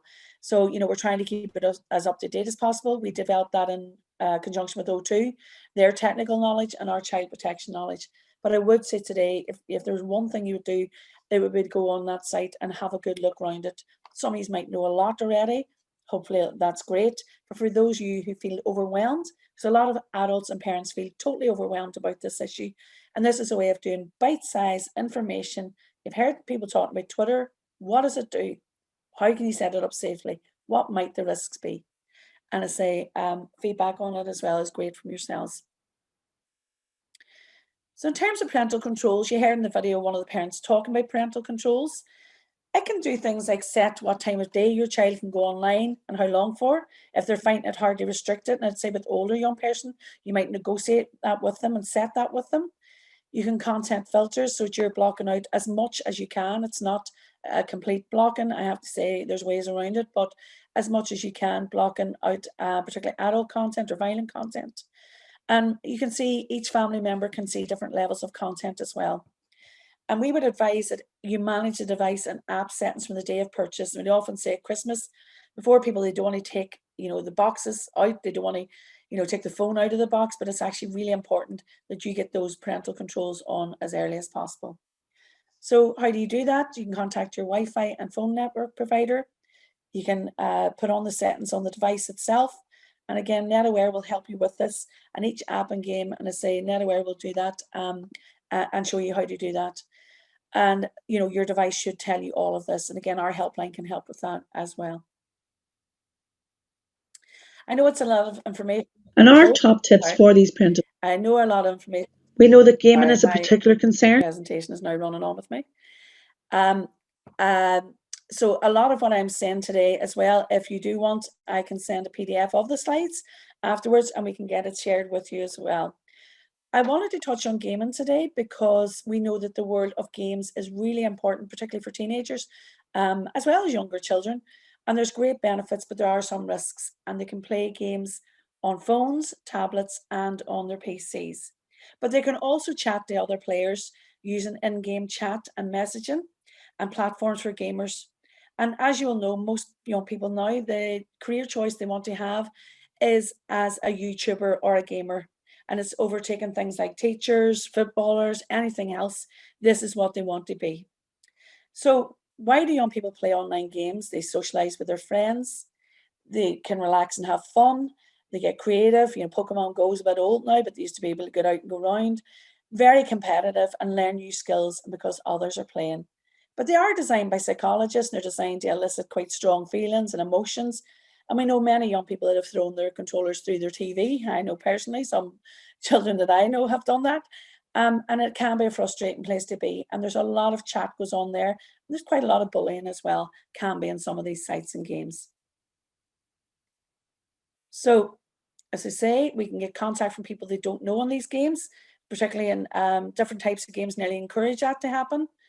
They can see violent or sexual content within a game, play or chat. We do know, Grand Theft Auto and other things, but also people can send them links in the chat functions as well.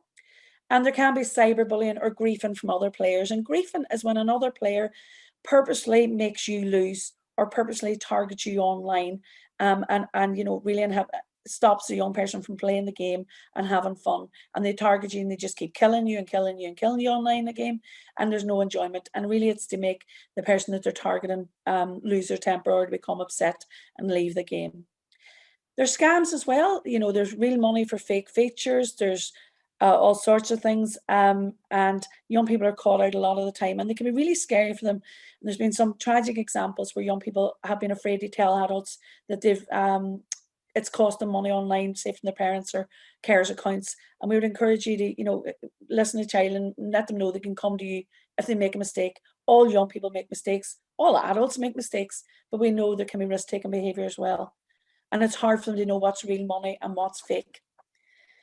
And there can be in-game purchases, and that can again run up a lot of money for them, and it can be really, really stressful for them if they have done that and they know that perhaps their parents or carers are going to be annoyed. Because I say these games are developed by psychologists. They're designed to elicit that want, and they're motivating young people to spend money to get better skins, the kind of different things that they can buy. And we're going to look at some of those. So, do you know your whispers from your skins? These are the kind of acronyms and shortened names that you need to kind of know. You don't need to know all of them, but you can keep an ear out from them. Virtual reality headsets, immersing yourself in a game, and those are going to become more and more popular. That is the technology of the future, where young people feel they're right in that game, and that's going to even be more psychologically immersive for them. Augmented reality, where there's different layers of computer-generated images over the top of existing reality, and really merging the real and virtual worlds. And to be honest with you, sometimes when children are online so much in that virtual world, they find it hard to be in the real world. And the whispers, that's private message sent from one player to another. Not everyone uses these terms, but it's some that we know of. And again, loot boxes, and I'm sure you've heard of that, where virtual treasure chests containing unknown items, which can be great boxes or rubbish ones. And again, young people get quite stressed around that because they've spent perhaps real money on that, and they will have spent the real money or been sent credits for that, and then it's been disappointing. Skins will change the look of a gamer character. And again, this is all about gaming, and children love all this. It's really engaging for them.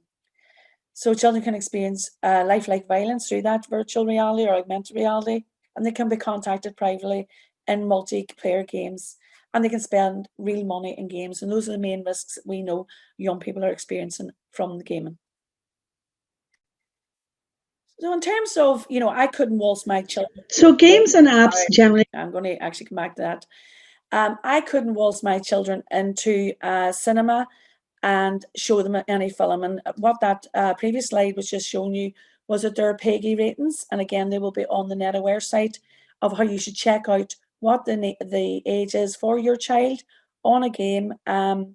They are linked to violent content and sexual content. And you should be checking out the settings and the age settings for each game and site, that you're confident that you're happy your child is on an age appropriate game or site. So to support your child, check the game's content and rating. Just we mentioned there the PEGI ratings. Turn on those safety settings. Set up the accounts together. If you can, keep devices in shared family spaces. We know that is hard. And if they're younger in particular, playing the sound through speakers, not headsets, and that can be difficult as well. And where you can, if you think there are particular risks, you can link their accounts to yours. So just reminding your child that any chat should be about the game only.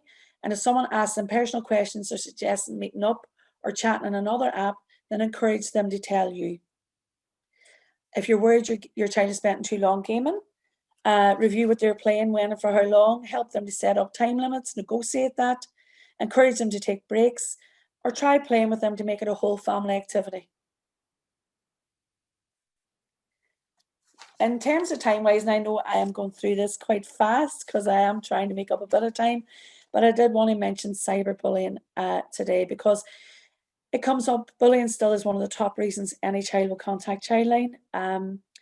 And it is also, I've just been off another call where it's presenting itself through local safeguarding networks as well, around issues being brought to nurses and school nurses, or schools and school nurses as well.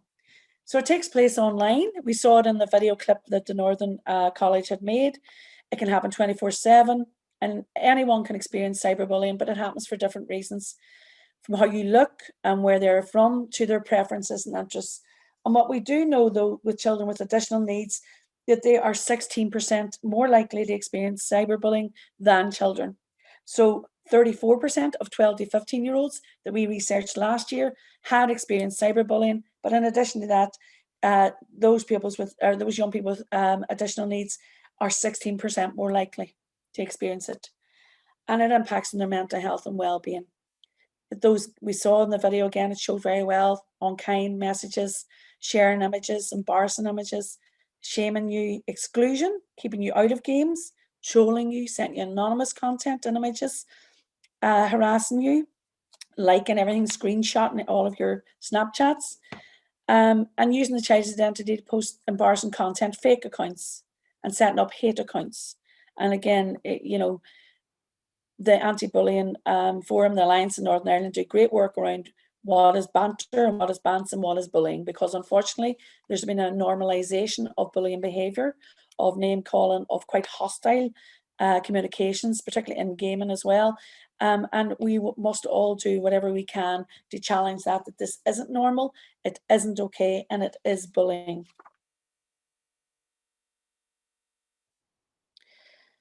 So what the signs and impacts of cyberbullying might be, it can create low self-esteem, struggling to maintain friendships, and that can maybe a difficulty. All children are different, so that might be something that's hard to begin with. They might be overeating or undereating. They could self-harm, and there could be suicidal ideation. And in Childline, we do hear from children every day who are, upset, distressed because of bullying. And they might withdraw from the family. They might feel there's nothing can be done about it. Or they might bully others themselves because they might believe, well, if this is happening to me, I might as well do this as well. It's something that's, that might be the reaction to it. And they mightn't be doing as well in school as it could be. So if your child has seen or experienced cyberbullying, reassuring them and reminding them that bullying is never okay, helping them to block and report, and let them know they can talk to Childline or to you, and talking to your child's school or club.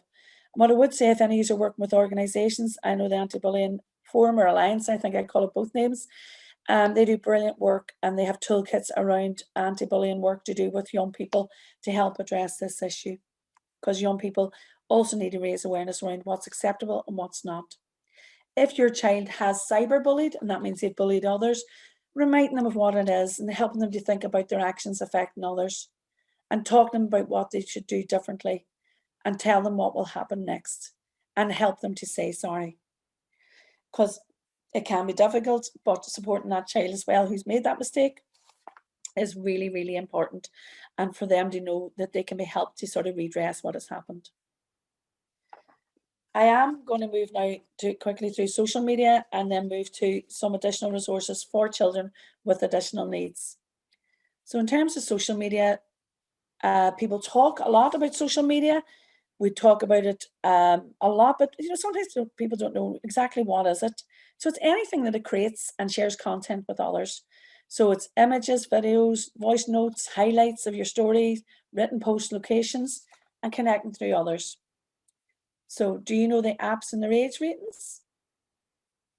And you can recognize most of these: Facebook, Instagram, Twitter, TikTok, Snapchat, and that's PopJam at the side. But would you know their age ratings? So their age ratings for the most part are 13 plus, but that is not an age rating to do with development or violence or content. That is to do with GDPR legislation in America that is illegal to share the data of under 14-year-olds. It is really up to you as a parent or carer to talk to your child or young person and see whether they're mature enough to be on these sites and to have the apps. And again, just because something is 7 plus, there might be features within it that are quite safe, but there can be other features in other sites as well, particularly where there's messaging where it's not about the technology, it's about the behaviour of the people who are using it. But again, we cannot assume that the app ratings are actually about the content. They're mainly to do with not sharing of data of 14-year-olds, where most of these companies are based in America. So what are the risks of social media? Oversharing personal information, going live, and from locations, you know, we all can go live. It's a great thing for certain examples. I was at a concert, was able to go live and share it with my friends and that, but it can be for young people, can give you a window into their homes, their worlds, and they could overshare information about themselves. They might be contacted by people they don't know, who see what has been shared, and they could experience that cyberbullying we've talked about. But they can see upsetting or other worrying posts and comments. And they could click on links shared by others that might be sent even as a joke, and it could be adult content and other things, or violent content. So it can be an upsetting place on social media, and it's hugely impacts on young people's worlds, as we know, as adults as well. And again, these are the kind of things we hear, and parents and adults often feel totally overwhelmed when they see this stuff. It's like, how am I ever going to know that? Now, if you're a younger person, you know, in your 20s and 30s, this may be all great for you. So what are snaps? What's a reel? What's a story? What's a hashtag? And what's a streak? So those, leave that up on screen, you can see there.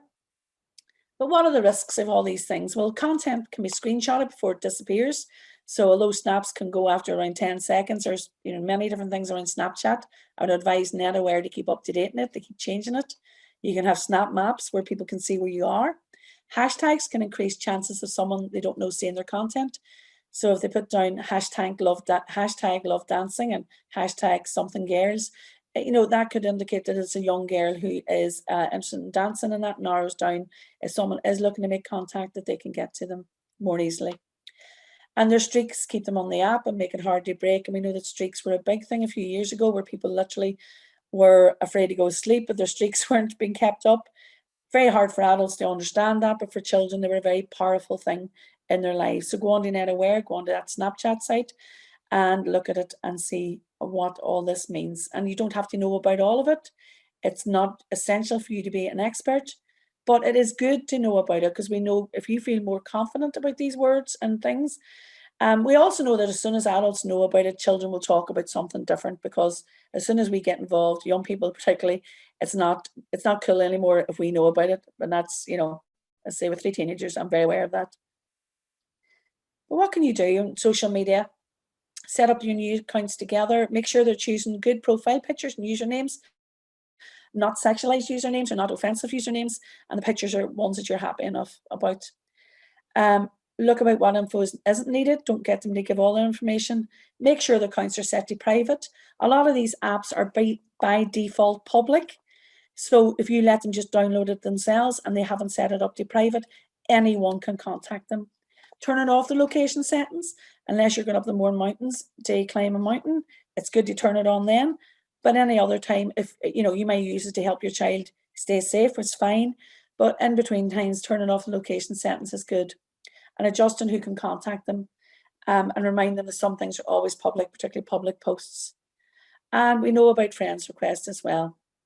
So useful tools, reporting and blocking, how to do that, how to take a break feature, pausing on some sites, how to limit who can see your stories, and use the unfriend button to remove any unwanted followers. Young people find it very hard to do this. They do not like blocking and reporting. They do not like unfriending people. And we have to give them that confidence to know it's okay, particularly if that person is someone they don't know and they don't want to have contact with, or there's been some bullying or other inappropriate contact has been made.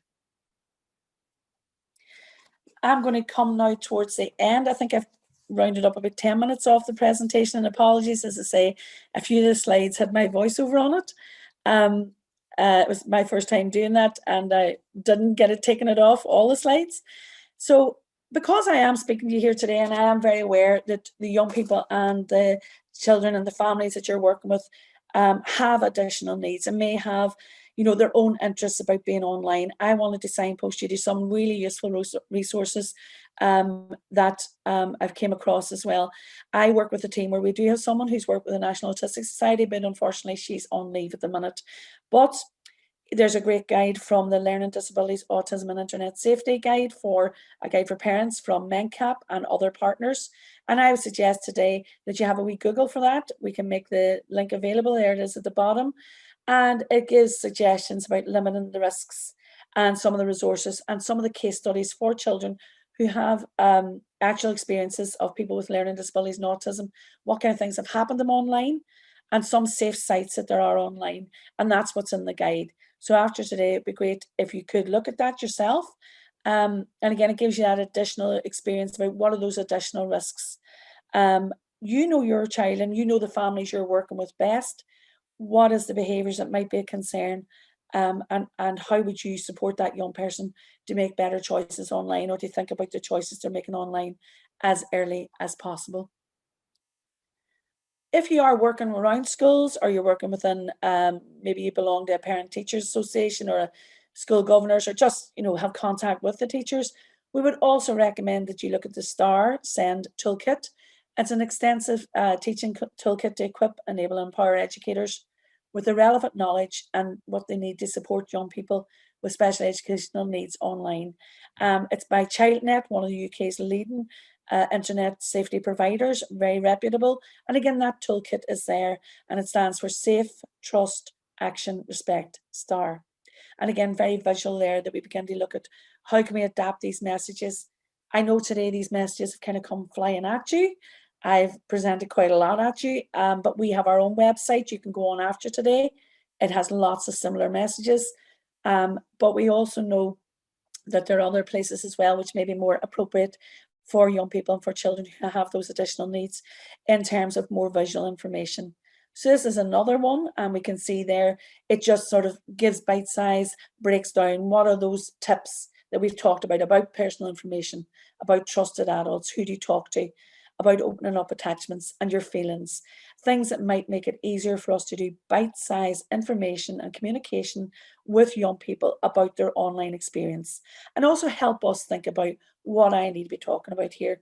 We can't talk about everything at once, and what we know tends to happen is if people perhaps react to something in the media, or they hear a story that has happened and they try and stay safe on there, don't be going on anything that's bad, but it's we need to make that bite size, break it down. What are we talking about? Personal information, those names, those usernames, what's that like, about spending money online as well, and things like that.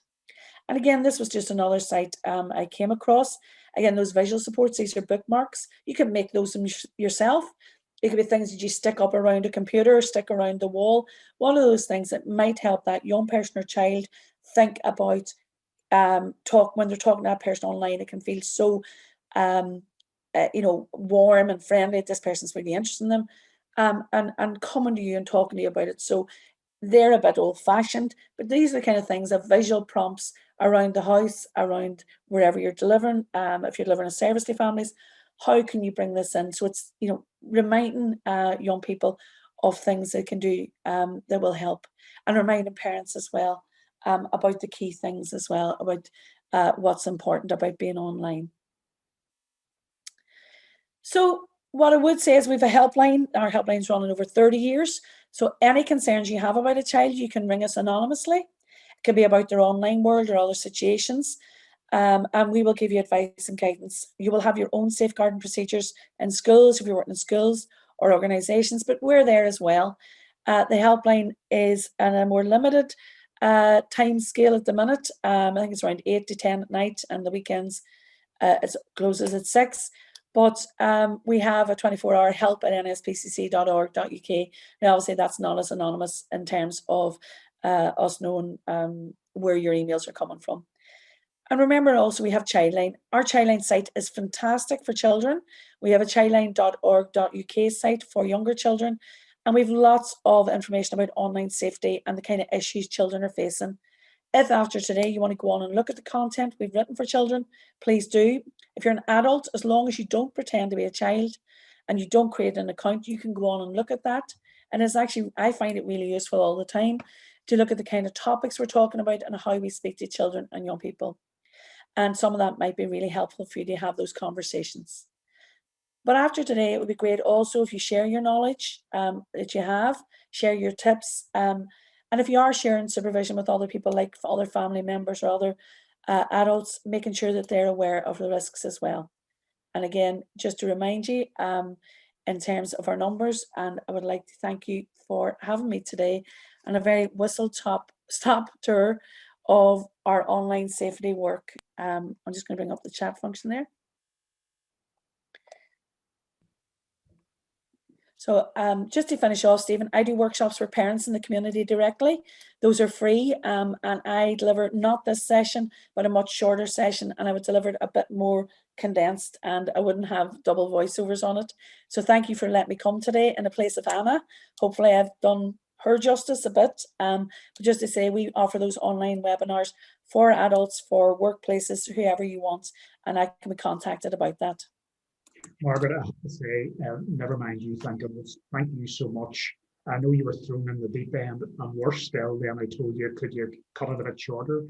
So look, you've done a fantastic job. I know that bullying in any form is completely wrong. It happens all the time, but we've got to challenge it. The bottom line is, you know, most of us find the tech scary, but look, do you know what? We need to embrace it. It's what all the young people are at. I think I'm down with the kids and I haven't a clue half time what they're talking about. But look, you're right. We need to challenge it. We need to work with them as opposed to try and catch up. So look, thank you so much for being here. The feedback coming back on the chat is phenomenal for you. So we will make your presentation available afterwards. You will notice that the feedback form has popped up. Surprise, surprise. And you know, if you can tell us what you think. Now, everybody, it's 1 o'clock, just 2 minutes past 1, and it's lunchtime. You might have thought by this stage that your throat had been cut. I'd love to say help yourself to the magnificent buffet we've prepared for you, but I can't. We're going to give you 45 minutes, so we'd like you back here at 1:45 sharp. We're going to show some social contacts now on the screen over lunch. After lunch, then we're going to come back with some practical self-care, calming techniques, and the 5 steps to well-being. So please join us promptly at 1:45. And Margaret, well done. Thank you so much. Really appreciate that. Well, thank you for having me, and good luck with the rest of the conference. Thank you very much. Thanks a million, Margaret. And everybody can be back at 1:45. It'll be super. Thank you.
Welcome back, everyone, and thank you for coming back. If you got lunch, I hope you enjoyed it. If you didn't, you need to think about how you manage your time. As I said earlier, this afternoon is all about investing in ourselves. This is not going to be some sort of mamby-pamby rubbish, but rather real strategies to look after ourselves. Techniques that once we embrace, we can use at any time of the day in our daily lives. I think it's fair to say that from time to time, all of us struggle in one way or another with our mental health and well-being, and that has become really evident throughout the pandemic. It's had a huge impact on us all. Also, hoping to have a huge impact on us now is Chris Lindsay, who is up next. Chris works for the Education Welfare Service at the Education Authority. I say works, he's employed by the Education Authority, and he's going to take a look now at the 5 steps to well-being. So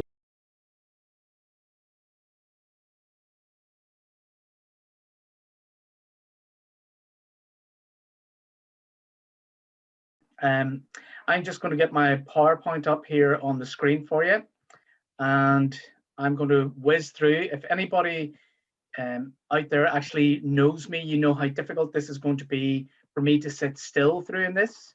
So normally I walk about like an absolute idiot. So I have to sit still. So this is part of my learning, and I'm going to embrace it, okay? So as Stephen said, I work with the Education Welfare Service in the Northern region and beyond. And one aspect of my role is to look at the development of emotional health and well-being and strategies and programs that go into schools, promoting self-care and self-regulation for not only the young people, but for the staff as well. So with that in mind, I'm going to take you through the 5 steps to well-being. And what I'm going to do is I'm going to try to keep on script, because if I do my Billy Connolly thing, we'll be here all afternoon. So today I'm going to be introducing the 5 steps to well-being and how, when they're used together, so it's important that you remember that all of these things combined together work, and it has been proven through the Economics Foundation. They have brought this into they've done the research, they've brought it forward, and we're going to work together on designing a program that can work for you. So in this session, I hope to raise your awareness, if you're not already familiar with it, to the 5 steps of well-being, develop your understanding of how you can use this self-care framework to assist you in designing a unique self-care package, because as I think Stephen referred to it earlier, there's no one size fits all. Everybody needs to find their own little niche, and it's going to look different for everybody, and I think that's important. So this morning already, I'm going to just use the processes that have been successful with our previous participants, and we're going to look at we've looked at the services and agencies that can assist you with the transition, and now we're going to look at what you can do to assist you and your young person. So this is not rocket science. This is actually a proven factual methodology that you can embrace and design it for yourself.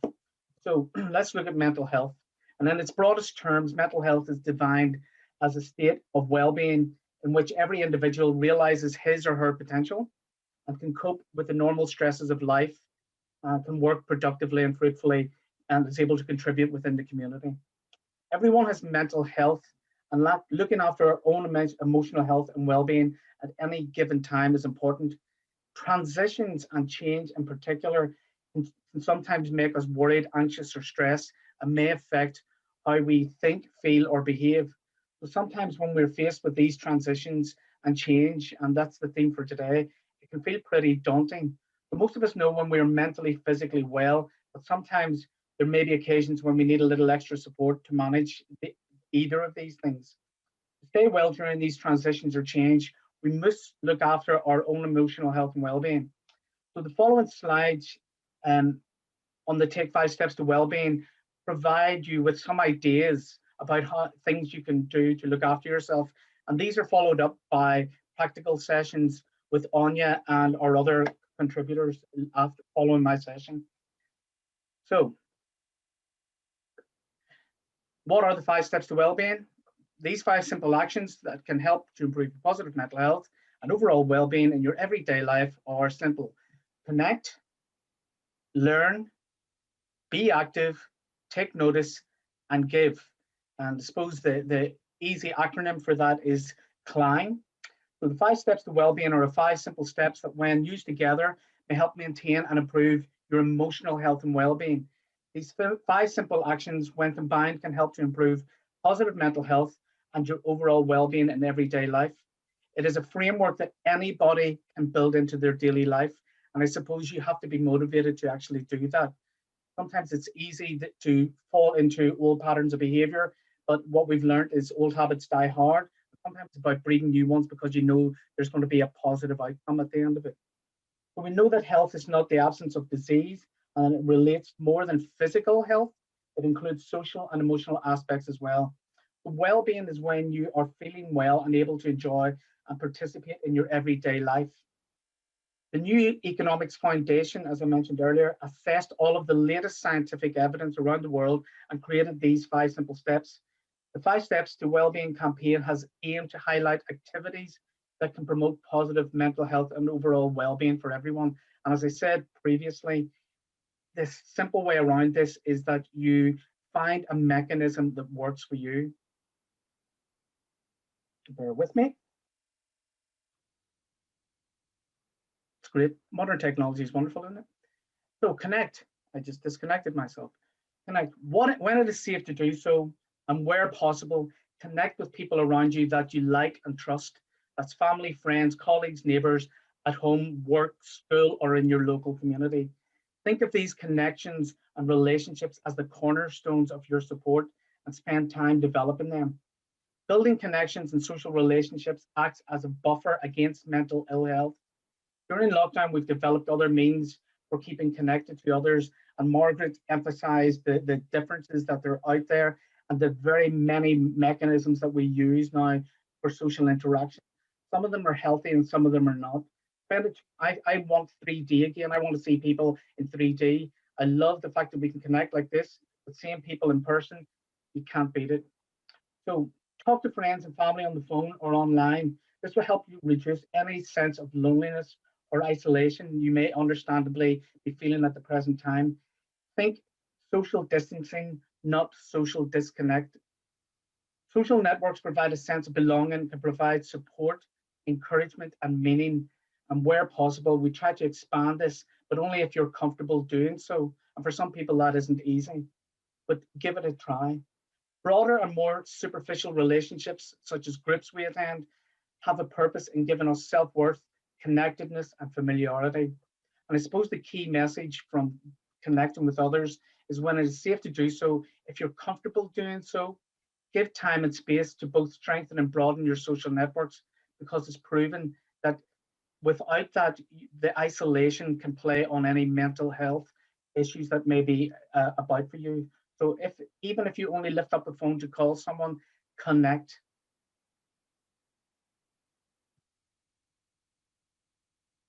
Keep learning. Don't be afraid to try something new.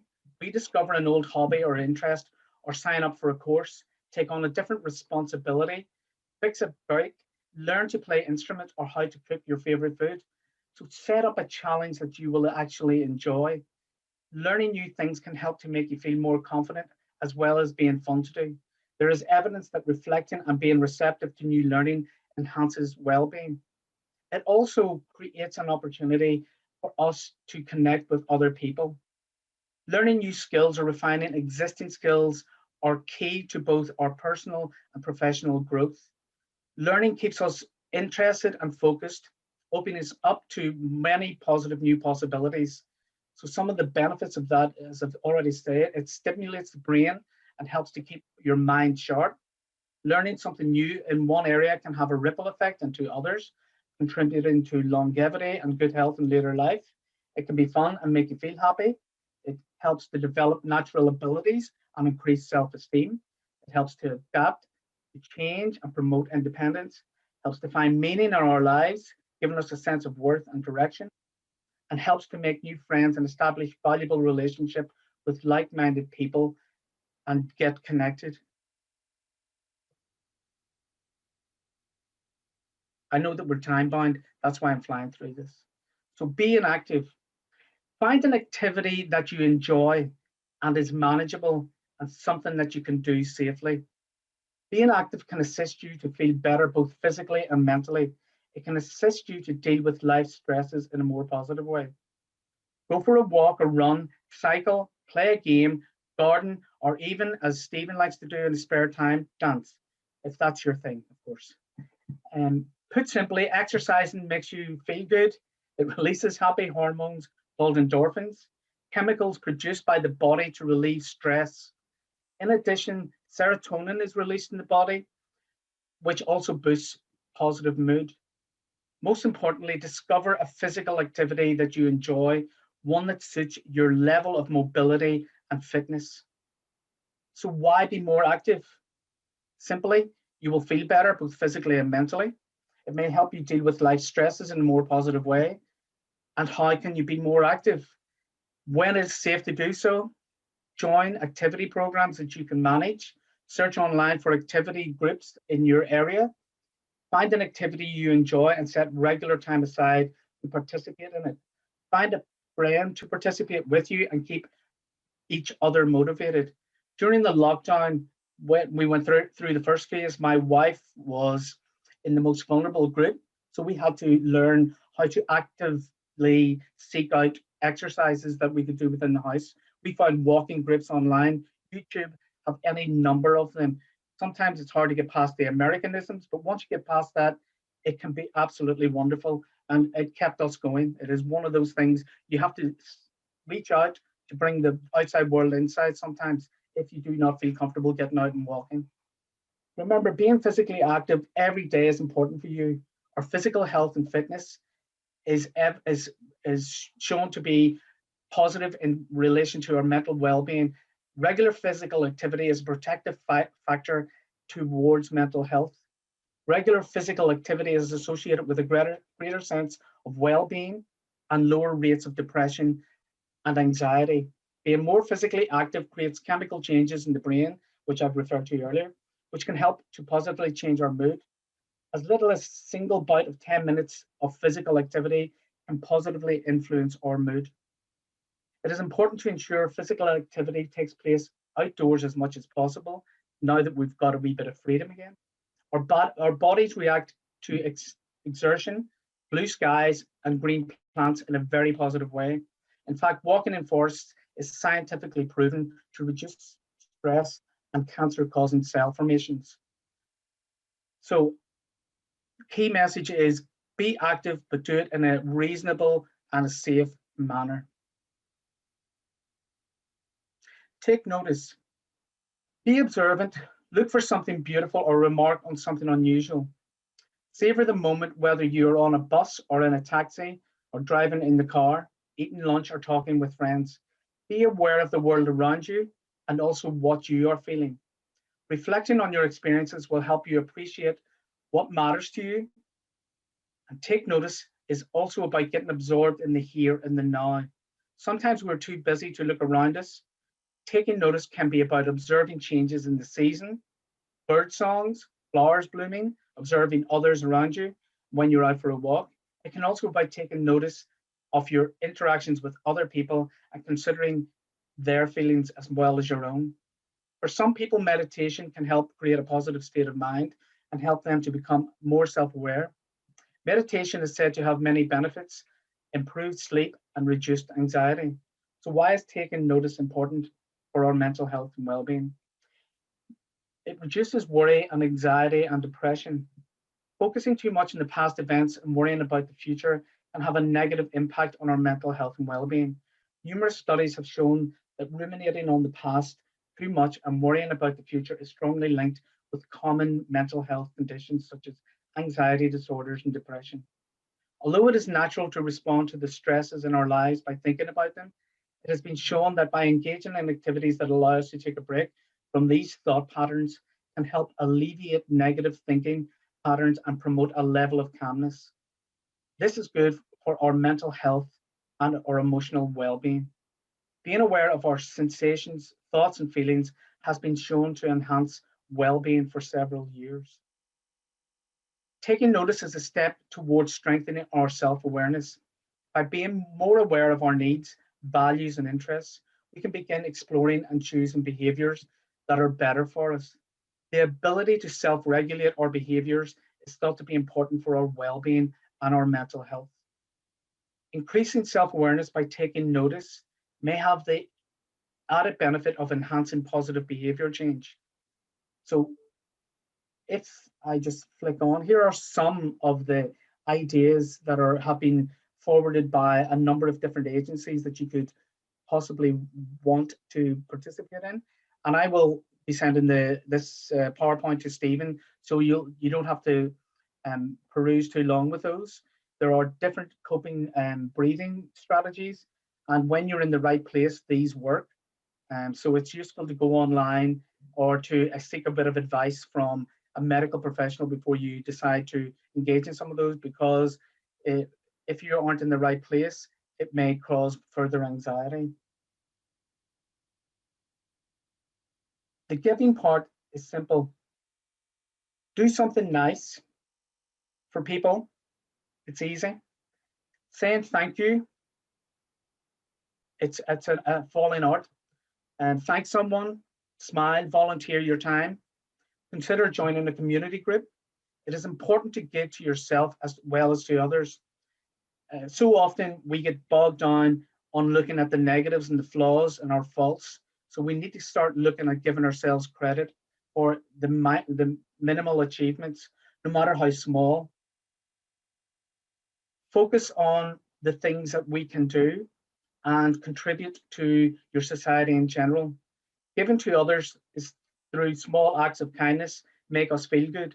Seeing yourself and your happiness linked to the wider community be incredibly rewarding and will create connections with people around you. Giving is associated with well-being, particularly when it is unconditional. You could give somebody a smile or volunteer or simply say thank you. And it's important that the main factor that you're doing it is because you want and you choose to give that. As Dean said earlier, take notice of what you revel in and enjoy it, and notice the small victories you encounter. Share these experiences to inspire others. Find your way in changing the world for you, and in this case, take 5 simple steps at a time. So on the screen at the minute, where there are a number of information and support services, and within each of those support services, there are links to other support services. If you need any further information on that, you follow any of the COVID Wellbeing Northern Ireland website, which is on there.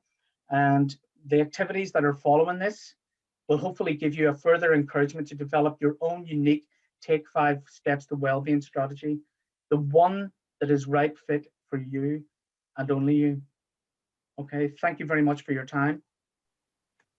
Thanks a million, Chris. Do you know what? It's lovely to have that kind of presented to you, because it is straightforward, but we just don't invest much time in ourselves, really. And really and truly, the more we invest in ourselves, the more we can give to others, I think, is the bottom line. But absolutely, if we think of it along the lines of when you're on an airplane and they talk about the oxygen mask, you put the oxygen mask on yourself first so that you're in a position to help others. So use this as your oxygen mask. Use this as your foundation, your strategy, and you can create your own method and something that actually works for you. Yeah, no, that's absolutely true. I always thought about the oxygen mask was a bit selfish of a thought, but it's actually not. It's pretty logical. Absolutely. And 2 things, just take notice. Does that an excuse? I think people around where I live are taking far too much notice and just nosing. How good are you using the word ruminating? Ruminating. Well, I think actually one of the things that I took notice of a lot when we started out back in our general walks around when we started getting back out after COVID was the amount of dog fowl on the ground. So it pays to take notice quite a bit, when you're out there, because the last thing you want to do is be trailing that anywhere. But listen, folks, look after yourself, look after your emotional health and well-being. And likewise with the children, this is being rolled out in schools and colleges all over the country. And I'm a big advocate of it. I could talk to it all day. I will take 5 anything to pieces. I hope that you get plenty from the sessions this afternoon. Do engage in them. Have a little bit of an open mind. It may not be your fit, but you may get ideas that you'll be able to pass on even to your partners, your friends, or your young person. And thanks, Stephen and Jane, for enabling me to be here today. Thank you. Well, no, Chris, you're very welcome, and thank you. It's really, really useful, actually, and lovely comments coming through on the chat with that, so that's brilliant. And it fits really nicely in the whole thing of this afternoon about self-investment. So just moving on then, life has changed a great deal with social distancing, hand sanitizing, new rules in public areas, and constant unpredictable changes. As society begins to open up again, there will be new challenges for all of us to face. The new normal will continue to evolve, and depending on how it goes, there could be a return to restrictions, or we could be opening up new measures put in place the more we get to know COVID. It's important in this new environment to think about teaching, calming and relaxing strategies before anxiety escalates. While predictability can go a long way in decreasing anxiety, it may not always be possible in a rapidly changing world. Avoiding, managing and planning for potentially challenging situations will only go so far, particularly when the way we used to operate in the community has changed so much and will continue to do so, often with little or no warning. So in our next session, Joanne Murphy and Gillian Cooper, both from the Paediatric ASD service in the Northern Trust, will walk us through the calming toolkit. I could have done with this at 3 o'clock this morning, but I'm going to hand over to you two now.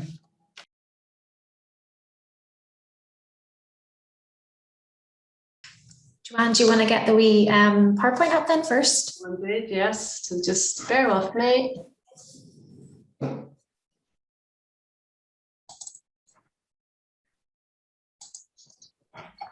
Okay. Okay, so yes, hi everyone. My name is Gillian, and I am one of the senior ASD therapists within the Paediatric ASD service. Joanne, do you want to? Yes, yeah. Hi, so I'm Joanne, and I'm also a senior ASD therapist in the paediatric team, and I'm an OT by professional background. And I'm one of the senior ASD therapists who work within the diagnostic and intervention service, but I come from a speech and language therapist background. So today, we're going to talk to you about creating a calming toolkit. So hopefully it's something really practical for you, something you can incorporate with your young person, just as something really practical and tangible for your young person to be able to use, and just as another sort of tool and strategy for sort of managing emotional regulation. So we know that young people react in a variety of ways whenever they're dealing with anxiety or stress. So you'll know your young person obviously best. When they're anxious, you might find that they're complaining of a sore tummy really quite frequently, or a headache. They might get more teary and just generally emotional. They might deal with their stress in other ways as well, shouting at their siblings or snapping at you, and other sort of behavior that, which isn't normal for them. And, you as parents will know that outward expression of behavior really reflects some sort of internal distress. And we know that school is also a big trigger for a lot of our young people, just with so much in the school day to manage, and the stress with that. So we know that young people often cope really well at school, and they are able to mask their difficulties or manage just their stress throughout the day. But then as soon as they get home, they might fall apart completely, and you have to sort of deal with that and pick up the pieces. So we know that those aren't ideal ways to be dealing with your overwhelming feelings, but it might be the only way that our young people know how. So we know that they need effective coping strategies for being able to manage their anxiety and stress. And your young person might have some strategies already that they use effectively. Maybe they don't, but today, by talking about the calming toolkit, we hope we just give you something else to, have, in your sort of array of tools and things that you use with your young person, just to help to teach them how to regulate their own emotions, and to proactively engage in something to restore a sense of calm. So we're going to give you an overview of what we mean by the calming toolkit and describe that a little bit more.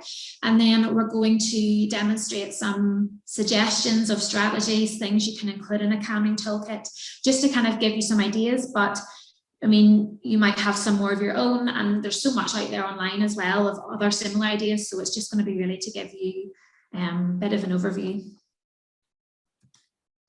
So then, yeah, what do we mean by a calming toolkit? So basically, it's any means of keeping strategies or items, prompts, tools that the young person can use for getting calm, you know, managing anxiety, times of stress or difficulty. And a calming toolkit can take different forms. So the most obvious one being like an actual physical container, you know, like a box or a little bag that houses items that the young person can access. But also a calming toolkit can be something that's, you know, programmed into their phone or their tablet in one of their apps, in their notes app, for example, if that's more socially acceptable to the young person. Or it can be something like a little portable key ring that contains prompt cards of calming strategies, techniques and tools to use. So yeah, you're just going to want to, you know, think about what's age appropriate for your young person, what's developmentally suitable for them too. So it's going to be important for you to get your young person involved in their calming toolkit, what format they'd like their toolkit to take. So for those that, you know, for example, have like a box, it could be a storage box or a shoe box, they could decorate that box with stickers or wrapping paper. Or, you know, if you've got an older young person who wants something a little bit more discreet, they might want to choose to sort of store their strategies electronically. So definitely take their preferences into account, because they're going to be more likely to be invested in the idea of a calming toolkit and to take ownership of it and then go on to successfully use it if they're involved in that process. Okay,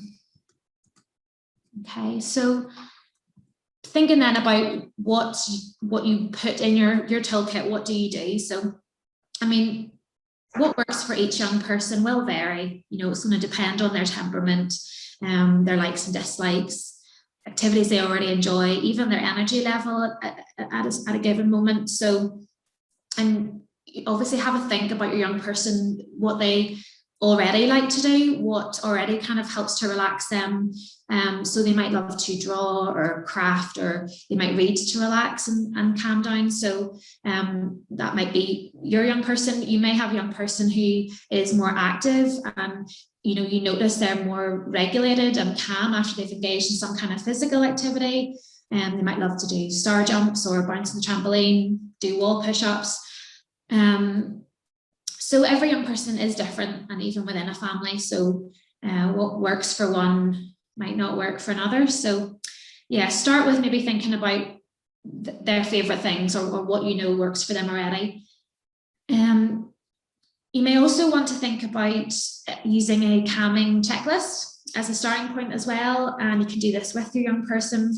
So this can be a way of working out what your young person might like, or definitely think they wouldn't like to do to sort of manage their stress. So you can get like calming checklists online, but we have a wee template of a calming checklist that we've sort of put aside in some wee resources for you after this presentation. So you can use that if you like. And it's just simply a list of different kinds of calming techniques. So you would just go through those strategies maybe with your young person, or they can do it themselves one by one, and they can, for example, tick the ones that they like the sound of, would like to try, cross off the ones they definitely don't, and circle some new ones that there are a maybe. So encourage your young person to be brave and to try new things, and you never know what will work. So but be guided by them. That's the main thing, I suppose, is you have to have their them going along with this and feeling, you know, that they're involved, and that this isn't something that they're just being told to do, it's something they're choosing, and that they can see the benefit of. So it's going to be good to have a variety of strategies. So you might think at the minute of your young person, and you might think, I can think of 1 or 2 things that I know I could direct them to, and that relaxes them, or that's just what they need to do when they're feeling really stressed. But you want to have, a variety of strategies. You can't use every calming technique everywhere. Some are going to work better or be more feasible to do at home. Some might be subtle or discrete techniques that they can use in school.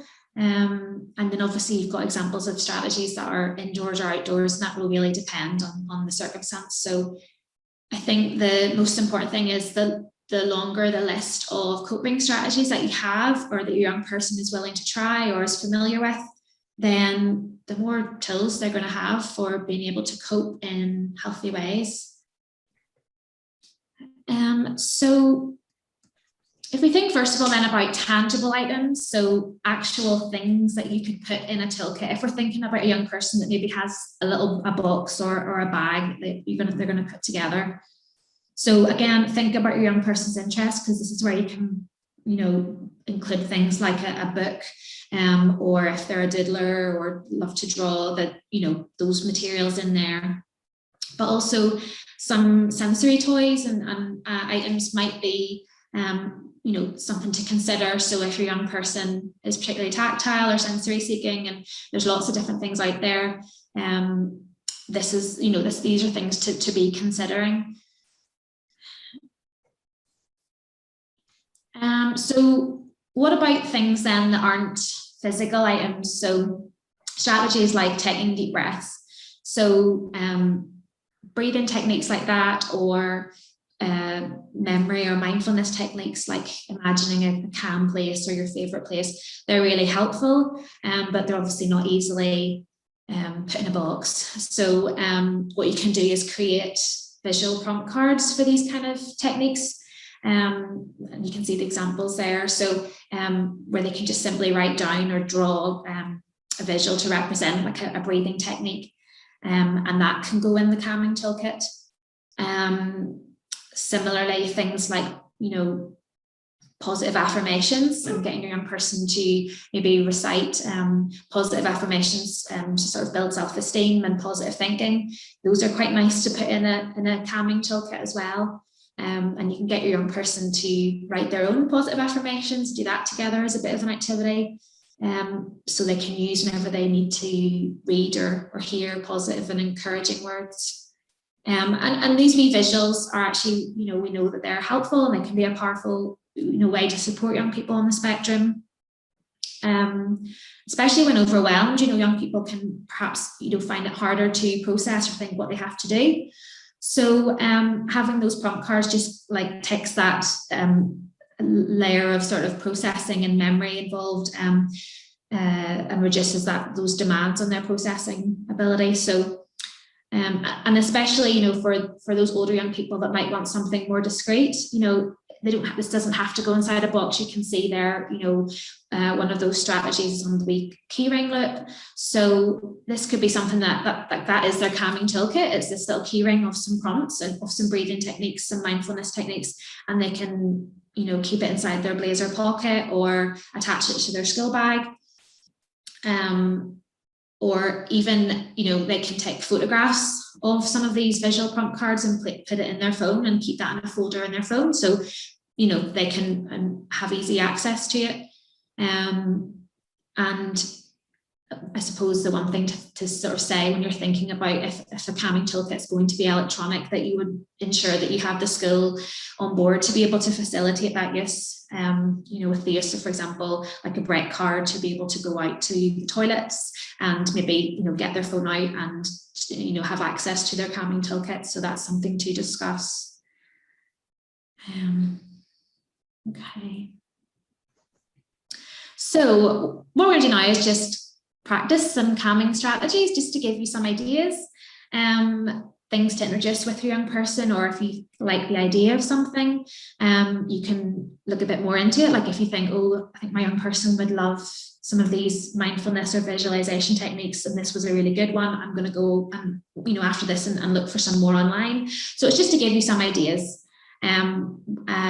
And if you want to join along with me, you can turn off your camera as well. If you'd feel more comfortable doing some of these techniques without your camera on, that's fine. But I'll keep my camera on. So we're going to think first of all about some breathing exercises. We've mentioned that a few times now, and there are loads out there, loads of different types of breathing techniques, and you maybe know some already yourself, but just going to share with you two that we can often recommend or use with young people. So the first one is called finger breathing. So that's where you use your hand and you start at the base of your thumb. So if you just copy me, so use the finger of your other hand. So you're going to trace around your hand and breathe in and out as you go. So as you go up your thumb, you're going to breathe in, hold at the top, and breathe out as you go down. And you're going to continue going up, breathe in, hold at the top and breathe out. Breathe in. Breathe out. Breathe in. And breathe out. And breathe in. And breathe out. Okay. And we know the benefits of breathing exercises. We know that they help to regulate your heart rate and just sort of slow down all those sort of like adrenaline, fight or flight responses that are happening in your body. And that's just quite a nice one because you don't need anything. It can even be something you do more discreetly. It can be something that the young person uses under the table, and at school they don't, no one needs to know that's what they're doing. So that's quite a nice one. 4-7-8 breathing. Some of you might have heard of this. That's simply where you breathe in for 4 seconds, hold for 7, and breathe out for 8. So we'll just do that once together. So breathe in for 4, hold for 7, breathe out for 8.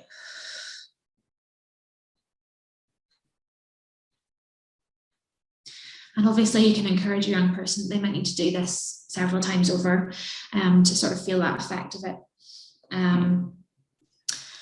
Another sort of area for sort of calming strategies that we often recommend would be mindfulness or memory techniques. So a nice one is 5 senses reflection. So we're going to do that together now. So again, if you want to turn your cameras off, you're going to close your eyes and you're going to think about a favorite memory. So this might be a holiday or other special occasion, or it might just be a day that was perfect for you. Okay, so you're going to close your eyes and put yourself back in that memory. And you're going to think about one thing in that memory that you can see. You're going to think about one thing that you can reach out and touch. Think of one thing that you can smell in your memory. One thing that you can taste in that memory. And lastly, one thing that you can hear.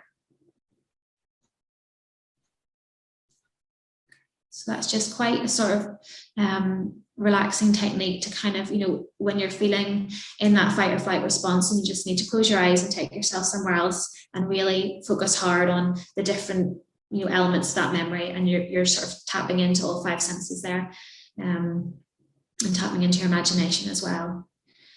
Another sort of mindfulness technique would be the use of visualizations. So these help to, again, similar idea, focus and relax the mind and sort of distract you from whatever you're worried about.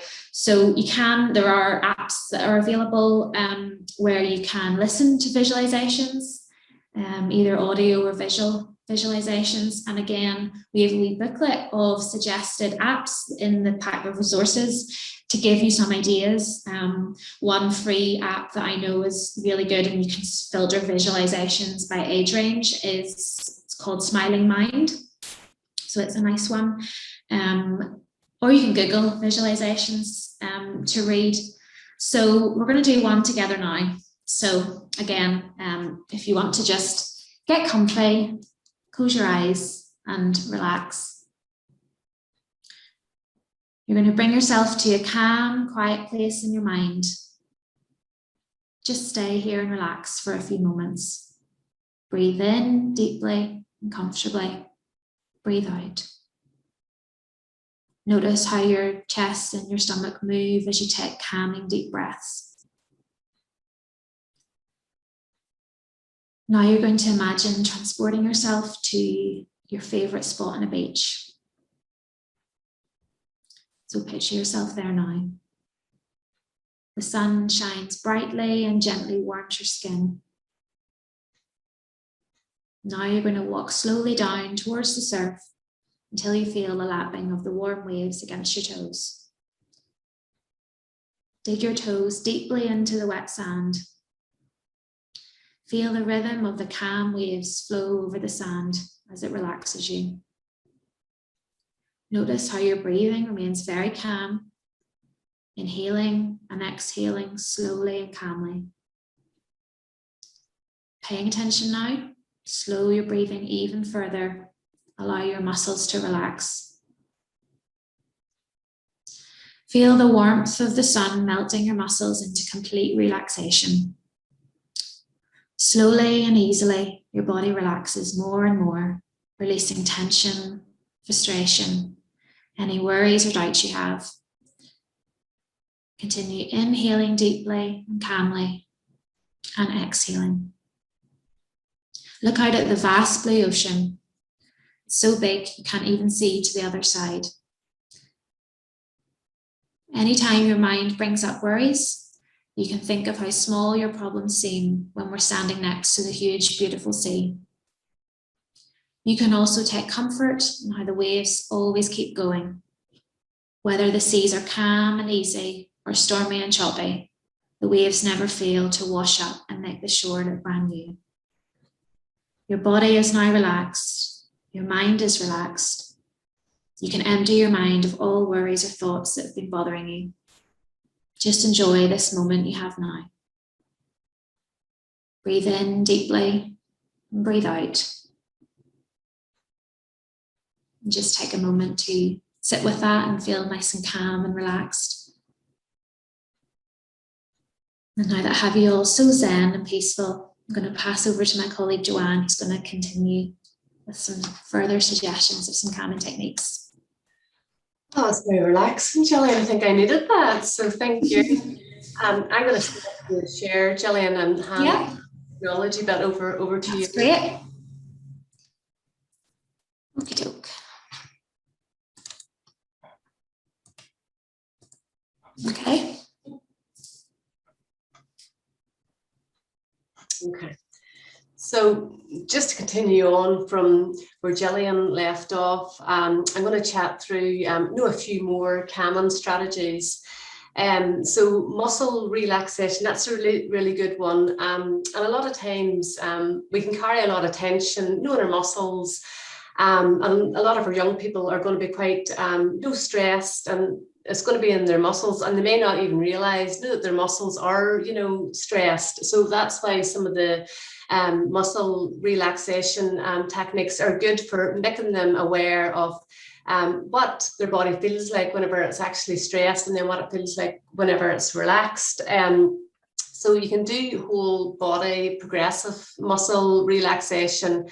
And there's some lovely guided ones online. They normally last around 20 minutes. So they're really quite good. And then you can do, part body techniques. So I'm going to try and do one just with you today, just to demonstrate. So this one's called squeeze and release. So if you want to pretend that you have a lemon in your hand, so you can do it with me if you wish or not. So just see if you can squeeze the lemon as tight as you can, just get every last drop of juice out of the lemon and then drop it. So if you want to just try doing that a few times, so just squeeze it as tight as you can and then let the lemon go. So hopefully you'll be able to feel the difference between when your muscles are tight and stressed and then whenever they're relaxed. So I think it's important for our young people to realise this, so then they can start to identify within their own bodies, you know, if they are feeling a wee bit stressed. We'll have a wee think now about sensory strategies as well. So for a lot of young people, although they have you know, some sensory sensitivities, the sensory system, it can also be used to help calm and relax us as well. So there's lots of different sensory strategies you can try. So I'm going to just maybe chat through, you know, 2 very straightforward ones today. So there's the relax button. So again, if you want, you can practice it. So if you just put your thumb at the base, so it's like a point at the base of your other thumb, and just press in firmly. So you're rotating your thumb round in circular motions. And again, this can be a nice wee discreet one that you can do it and under the desk, or you can do it when you're sitting on the bus or wherever the young person might need to do it, class. So that one's, you know, a good one, and it's one that you can do anywhere. And then another one, again, maybe this is one for their bedroom, or maybe in somewhere whenever they're by themselves.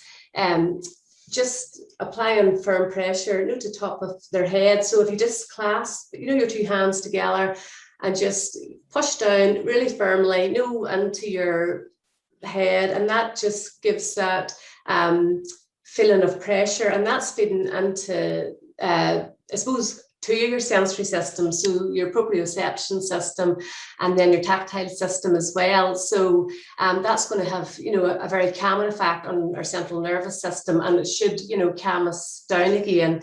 And I always find it quite interesting. Sometimes a lot of young people, they will already do things that feed into their sensory system that they relax them. So some young people may already be doing some of these techniques. Okay. So,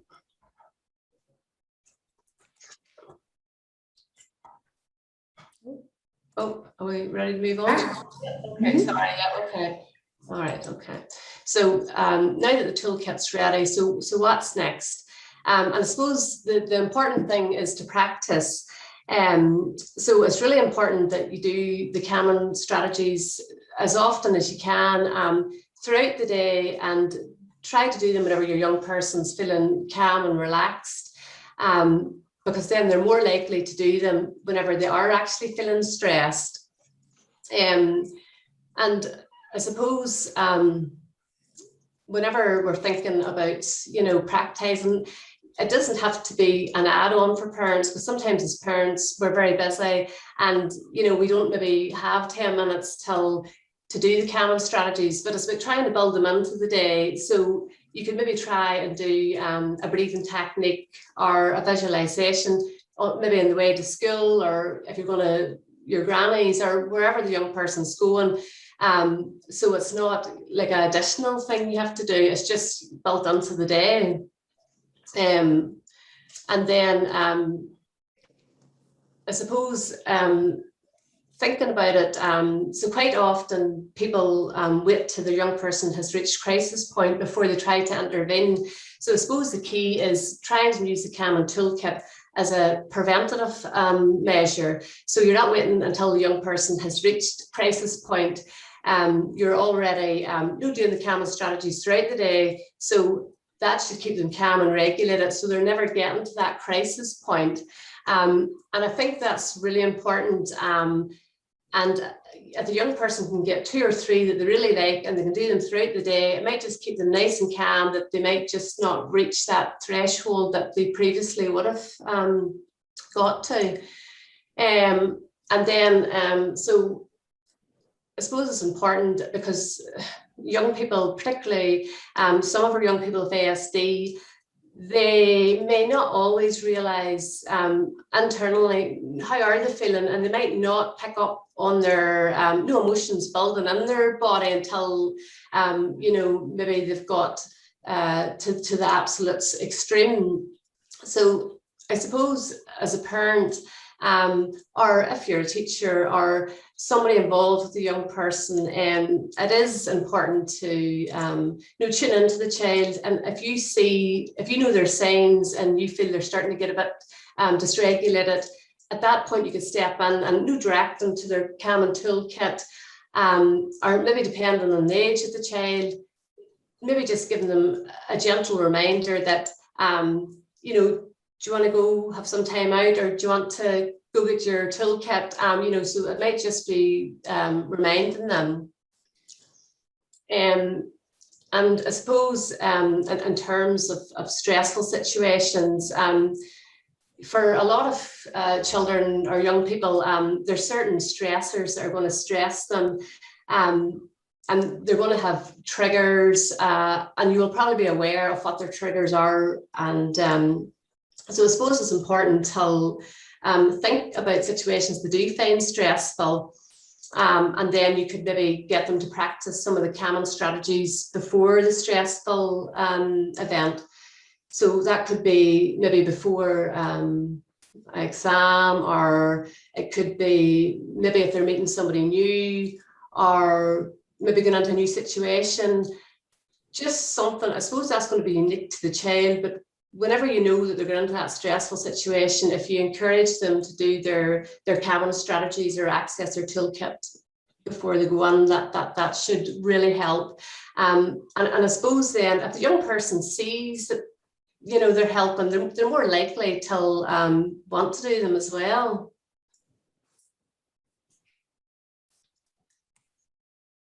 Okay, so all our considerations. So I suppose we need to have a think about the toolkit and the accessibility of it.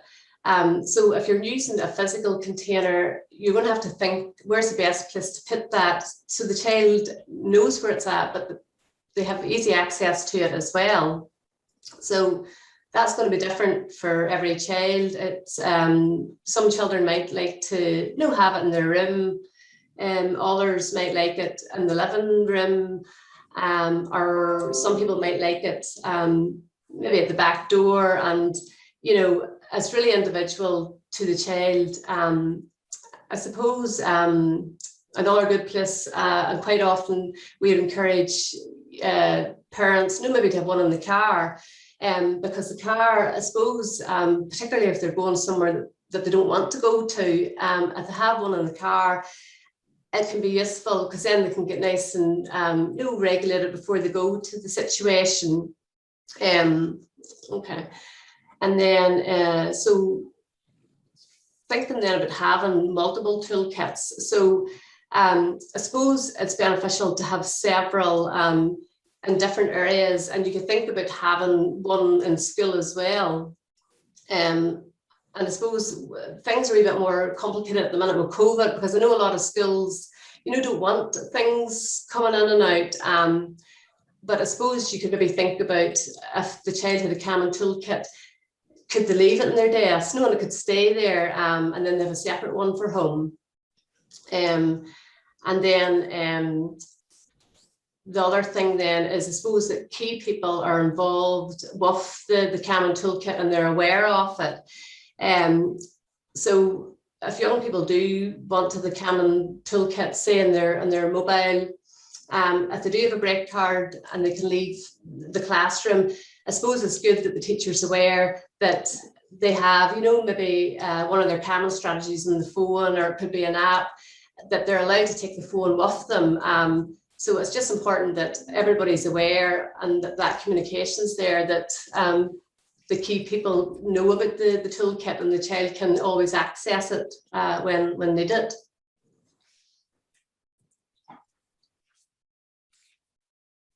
Okay, so what happens then if the strategies are no longer effective? So down the line, you might think, so we've tried the common strategies, knowing they were great and they worked for a while, but now they're not working anymore. Well, that's almost to be expected, because you know, your child's going to change over time, and I suppose it's about always kind of reviewing the toolkit and maybe replacing them and putting in different ones. They might work for a bit and then, you know, they'll not work. So it's about maybe taking away a couple that aren't working anymore and replacing them with something else. So I suppose, for example, as your child grows and matures, you know, their interests are also going to change. So maybe they might start off their toolkit, they could have a stress ball in it, maybe some wall push-up exercises and a tangle toy. Then that might not work. So you might change then to you know, maybe a different sensory toy, maybe a simple dimple, or you could think about, you know, maybe a breathing exercise. So it's just about reviewing it regularly and, you know, changing the items if you feel that they're not working any longer. And as part of the PowerPoint, we'll have some resources, and within that, there's the common, the checklist. So that could give you some ideas as to what you could chop and change to. Okay. And then I suppose in terms of the environment, so depending on the environment your child is in, that's going to determine what toolkit they can use, because there's certain ones that are only going to be suitable for home, and then other ones are more discreet and they can be used maybe at school or maybe in public transport. Because I suppose our young people, as they mature and grow, they're going to get more conscientious. So we want them to have access to common strategies in their common toolkit, but that is appropriate to that environment that they're in. So whenever they're at school, they're not probably want to, you know, they're not going to want to stand out. So I think that's important then, if something a wee bit more discreet. Okay, so that concludes our common toolkit. So as I said, I mentioned earlier, along with the presentation, there's going to be, you know, some resources, you know, to help people create their own common toolkit if that's something that you want to do.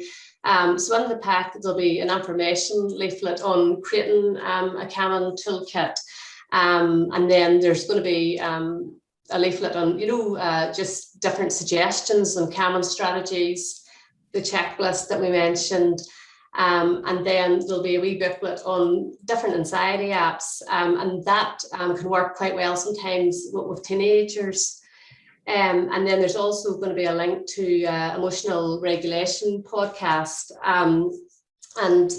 so them resources will be available to everybody that wants them. So thank you all for listening. So I don't know, have we got time if anybody's any questions?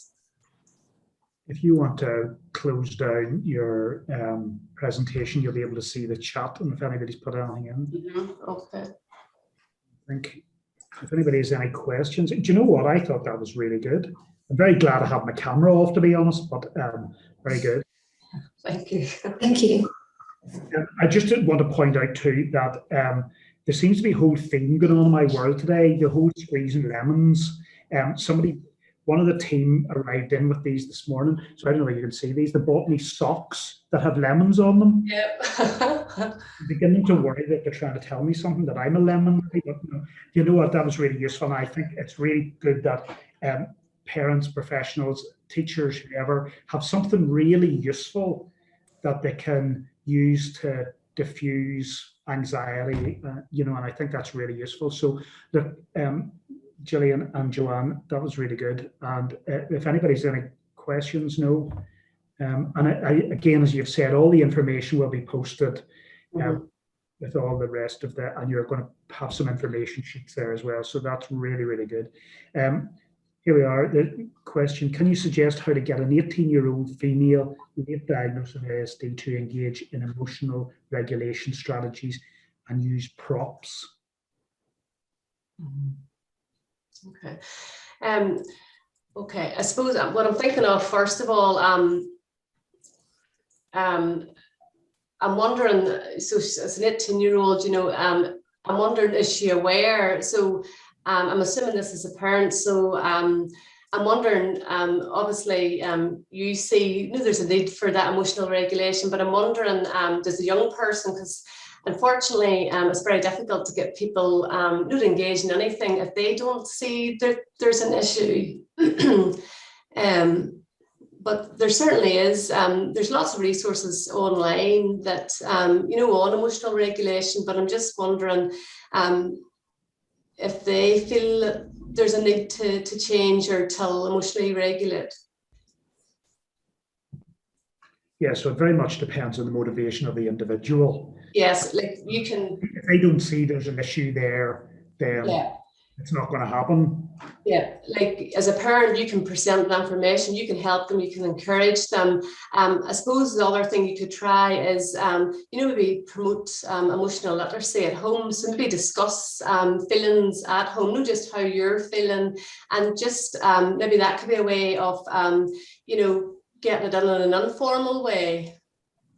I think an important point as well is, you know, as well as that, is that you as a parent have to model and perhaps be involved in doing these strategies too. So it's not just a case of sort of, you know, giving them a checklist or saying, off you go and do this. Actually, you should be modeling doing this within your daily life and saying, you know, I also need these things. You know, we all experience this. This is not just, you know, for you because you find this difficult. So you modeling it and saying, let's do it together. Let's take 5 minutes to go and do a visualization, or let's do some breathing exercises on the sofa together.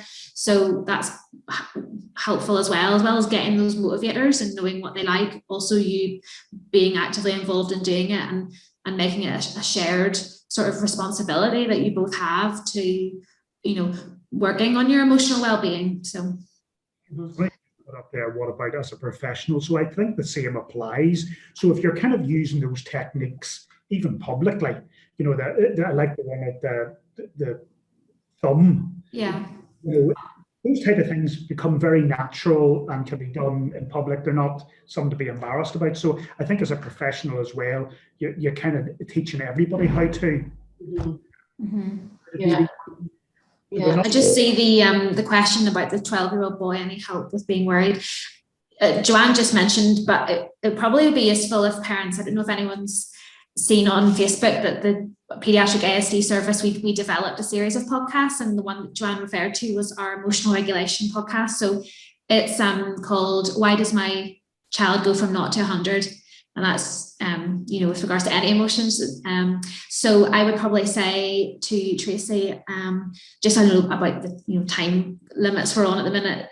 We could talk about this for a long time, but that podcast, Why Does My Child Go From 0 to 100, talks about how to teach emotional regulation skills to a young person, to do that sort of theoretical work and that talk around emotions and developing that awareness of internal states of our body, and then also talk some more about practical strategies. So that's probably a place to start. And it's, so that's, you can go on Spotify or any other app where you listen to podcasts usually, and just search Exploring ASD with the Northern Trust. And then, yeah, there's a series of podcasts. But could I ask, maybe when you're sending through your information to us, that you maybe give us a list of those podcasts? Yeah, we have got that for you. Yeah, so that'll be in that wee pack. Okay. I think I sent those resources to Carrie. Okay, brilliant job. There's another one there from Sinead. Do you want to, can you see it there? Sorry. Sinead. Hang on. Finding it also hard to get 18-year-old to use calming toolkit.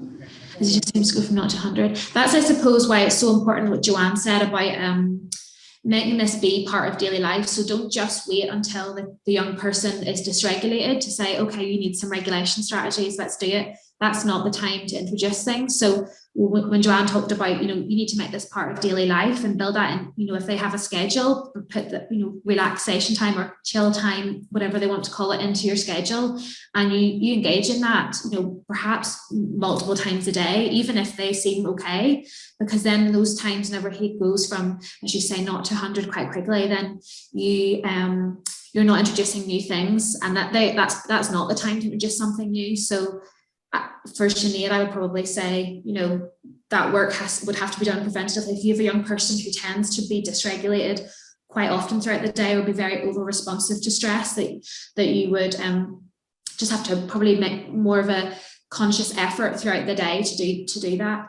But in terms of your question about does it get better as child gets older, I mean, teaching emotional regulation skills are not easy and takes time, and it's hard work, and it's filled with lots of bumps in the road, because we're all this last year has shown us all that we all need to work on our emotional health and well-being, and that can really be up and down depending on the situation. So it gets better as you have more access to positive coping strategies and positive ways of expressing emotions.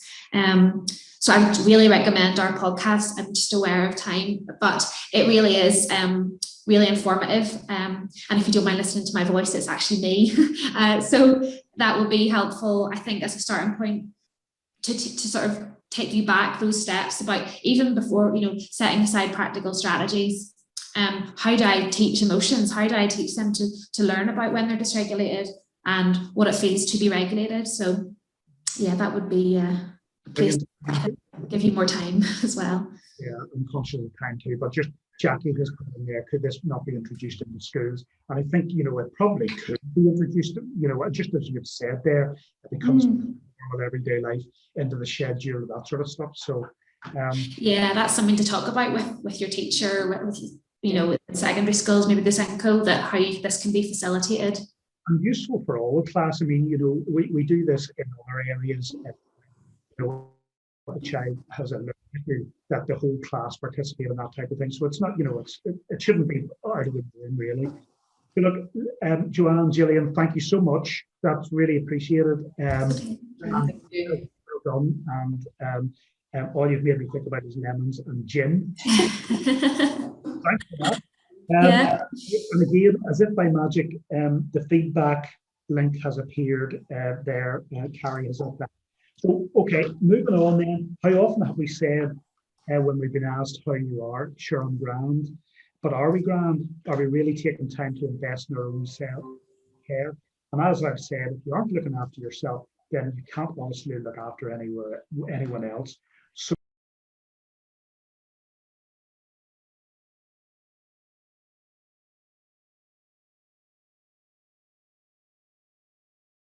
how are we doing?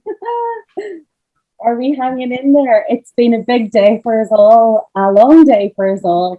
And Stevie, just before I carry on, what sort of time do we have? Because I see we're quite over time at this point. How long have you planned? Oh no, I planned an hour, but an hour would be too long at this point. So is perhaps realistic, or what's realistic for people? You tell us what you can fit in and you go with it. Perfect. Well, I'll try to go for as best as I can, maybe 30, 35 minutes, just to kind of put it back and get people on with their day. Because as a mummy myself, I know that we all have our, our little ones, our teenagers, our bigger ones, and our routines, and we need to keep and give honour to them as well. So I'm here. My name is Anya Wallace from Fresh Minds Education, and we've been around the block for about 15 years now, mainly known for the suicide prevention work, which we would roll out for the Public Health Agency in Northern Ireland, and also for our children's resilience programs, which is again rolled out mainly throughout Northern Ireland, but mainly in the northern locality actually. And I guess up to Corona times, we were facilitating up to 4 resilience in schools with up to 4,000 children every year for the last 5 years. So we've had a really big journey. And over the last year, of course, one of the immediate impacts was that we lost all of our funding because we could no longer work directly with children in schools. So that meant that we didn't have funding to do that anymore. So we had to reimagine ourselves. So what we're doing now is we spent the last year working voluntary, putting together all of our tools and our strategies and our techniques, and we created the Relax and Regulate program for teachers. So we are offering it directly to teachers who can train up in it, and then they can deliver it to children. So that's our way of still supporting schools. So those are the two main areas of our work. Self-care is the third area, and positive products is another. So I was delighted to be listening to the work there around the Camel boxes, because one of the things that we've been working on really hard over the last couple of years is developing some products that are useful for us as adults and for children and young people to be able to engage with, in order for them to have the strategies that we would have taught face to face, but just brought to them in a new way. And the last part of what we do is that we have set up clinics. So what we're doing is we're working with the GP Federation. So now what's happening is that families with children up to the age of 12 can go through their GP if they're in a cluster, if they're in the North Antrim area, and speak to their GP about their concerns for their young people. And if it is a preventative measure and the parent is willing to get involved, we now run Let's Grow Together parent and child interventions with through the GP. So it's lovely that our service is expanding, but at the core of everything is our self-care, whether we are a professional or whether we are a parent. I think Chris said it earlier, we have to learn to put our own gas mask on first. And I read this week quote once, which was, I will look after me for you if you will look after you for me. And it moved me beyond tears. And I very often get teary when I work, because I really believe that as parents, we have really got to look after ourselves. And it has been a very tough year on all of us, whether we are working parents or whether we're parents who have been in our homes and in our houses with all of our structures and our routines dismantled. Even though some of us were still able to access schools, that doesn't mean that our life remained in routine. Very much our lives have been thrown up. And I attended the year 8 session earlier and the year 12 session earlier.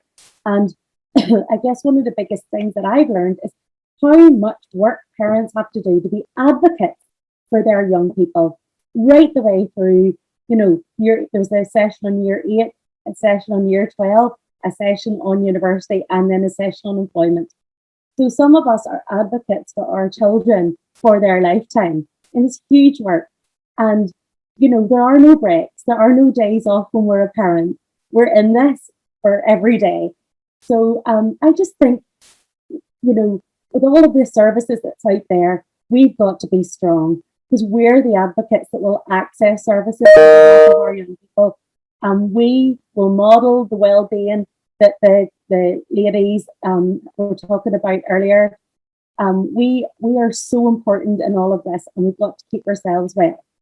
So how do we look at how I would approach self-care in an hour? Now, 35 minutes, and I thought probably one of the most important things that we could really look at today is stress and how we manage our stress.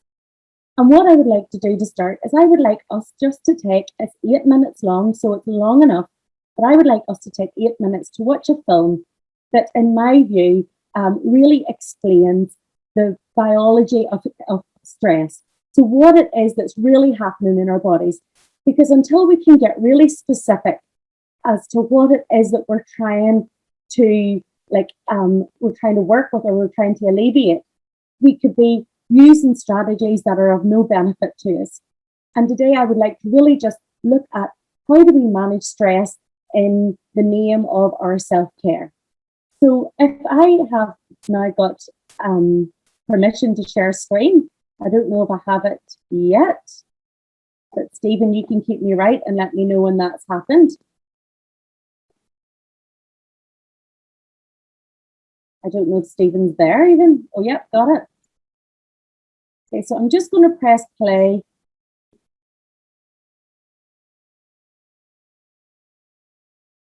Okay, so share screen. There we go.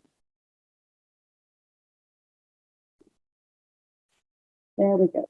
So can you see my screen? It would really help me if I got a couple of thumbs up or a yes. Yes, we can see it on. It's small. Can you see it big now?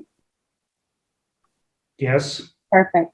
And I'm going to press play, and then you can check with me if you've got the sound. Otherwise, I'll just go out and go back in again.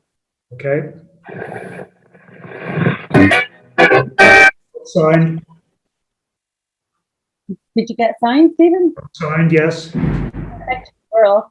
8 minutes just to really look at the biology of stress. And it's a fun film, so enjoy the watch. A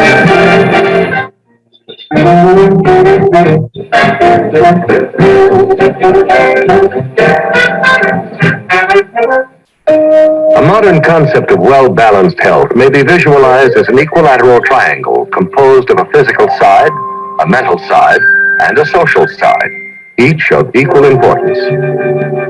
This is a soundly based concept, and those who live within it, keeping all sides in balance, enjoy good health. But how does one maintain this balance when driven by pressures of our modern world? Push, push, rush, rush, drive, go. Push, push, rush, rush, drive, go. Start your day with mounting tension. Watch the clock with apprehension. Off your seat, on your feet. Have to hurry up and need stresses and strains. To maintain your social status, buy a status apparatus. Pick a card, there you are. Show them how you're going by. Stresses and strains. Never mind your ills, tranquilize with pills. Give yourself an ulcer over worry over bills. Take a few belts, smoke up a storm. Be an individual, but try to conform. Don't lose sight of your ambition, get ahead of competition. Be obsessed, be the best, haven't any time to rest. Some things breathing down your neck, it takes a great deal of pains and lots of stresses and strains to make a perfect nervous wreck. Unfortunately, anything that affects the mental side of health can also affect the other sides, and eventually the whole triangle. For a better understanding of how this comes about, let us first look at the animals, for man is, after all, an animal too. All animals encounter stresses of various kinds as a normal part of their lives. These may arise from the prospect of losing territory or living space to another species, the need to defend shelter, protect the young, or even having to compete for a mate. Obviously, the greatest stress is a threat to life itself, but for this, nature has provided every animal with certain protective responses, one of the most important of which is the fear instinct.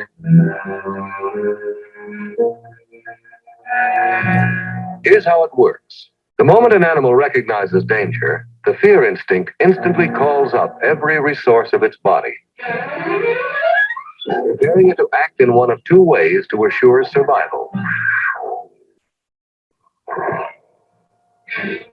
Fight or flight.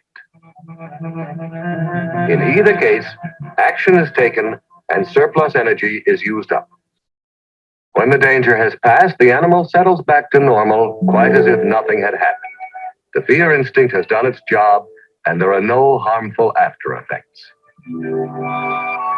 Scientists believe that the same protective responses exist in the human animal, arising from an area of the brain called the diencephalon. It's quite as if the fear instinct of our forefathers still lives there, ready to push the panic button. Even in our modern world, this primitive instinct can still save our skins. The instant danger is perceived, the fear instinct gets the message and immediately presses the panic button. In a flash, the total resources of the body are mobilized. Breathing is faster and deeper, and the lungs, by their increased activity, supply more life-giving oxygen to the bloodstream. The liver, one of whose functions is to serve as a storehouse for blood sugar, now releases large amounts of it into the bloodstream for extra energy. The adrenal glands also step up production, pouring out more of their secretion to stimulate the heart muscle, which in turn reacts with a higher rate of pumping. In the digestive organs, certain arteries constrict, decreasing the supply of blood in this region. This makes more blood available to the muscles for fight or flight. And all this happens within a split second. Like any animal, man has, in this case, used up his supercharge of energy in escaping disaster, plus letting off a little steam. Now he should be able to proceed without any harmful after effects. But unlike other animals, man has more than instinct. He has a superior intellect and a brilliant creative imagination. Unfortunately, this imagination can create unreal dangers and give rise to unnecessary stresses and strains. Take the case of a well-prepared student under pressure of exams. Guess I got it licked. Yeah. What if the answers are wrong? Oh boy. I'm not going to graduate. That means no college. And I won't get the job I want. I'll be a bust, a failure. I might not even have a car. This imagined threat instantly alerts the fear instinct, just as if the danger was real. In this case, the danger was not only imaginary, but short-lived, and tension was relaxed. But now let us see what can happen if fear, aroused by imaginary dangers, continues over a prolonged period. Good morning, JG. Huh? His boss was merely preoccupied at the moment. Uh-oh. Something's up. He's mad at me. Maybe I'm going to get fired. Here we go again. And our man is ready for fight or flight. I don't have to take that. I'll hit him right in the nose.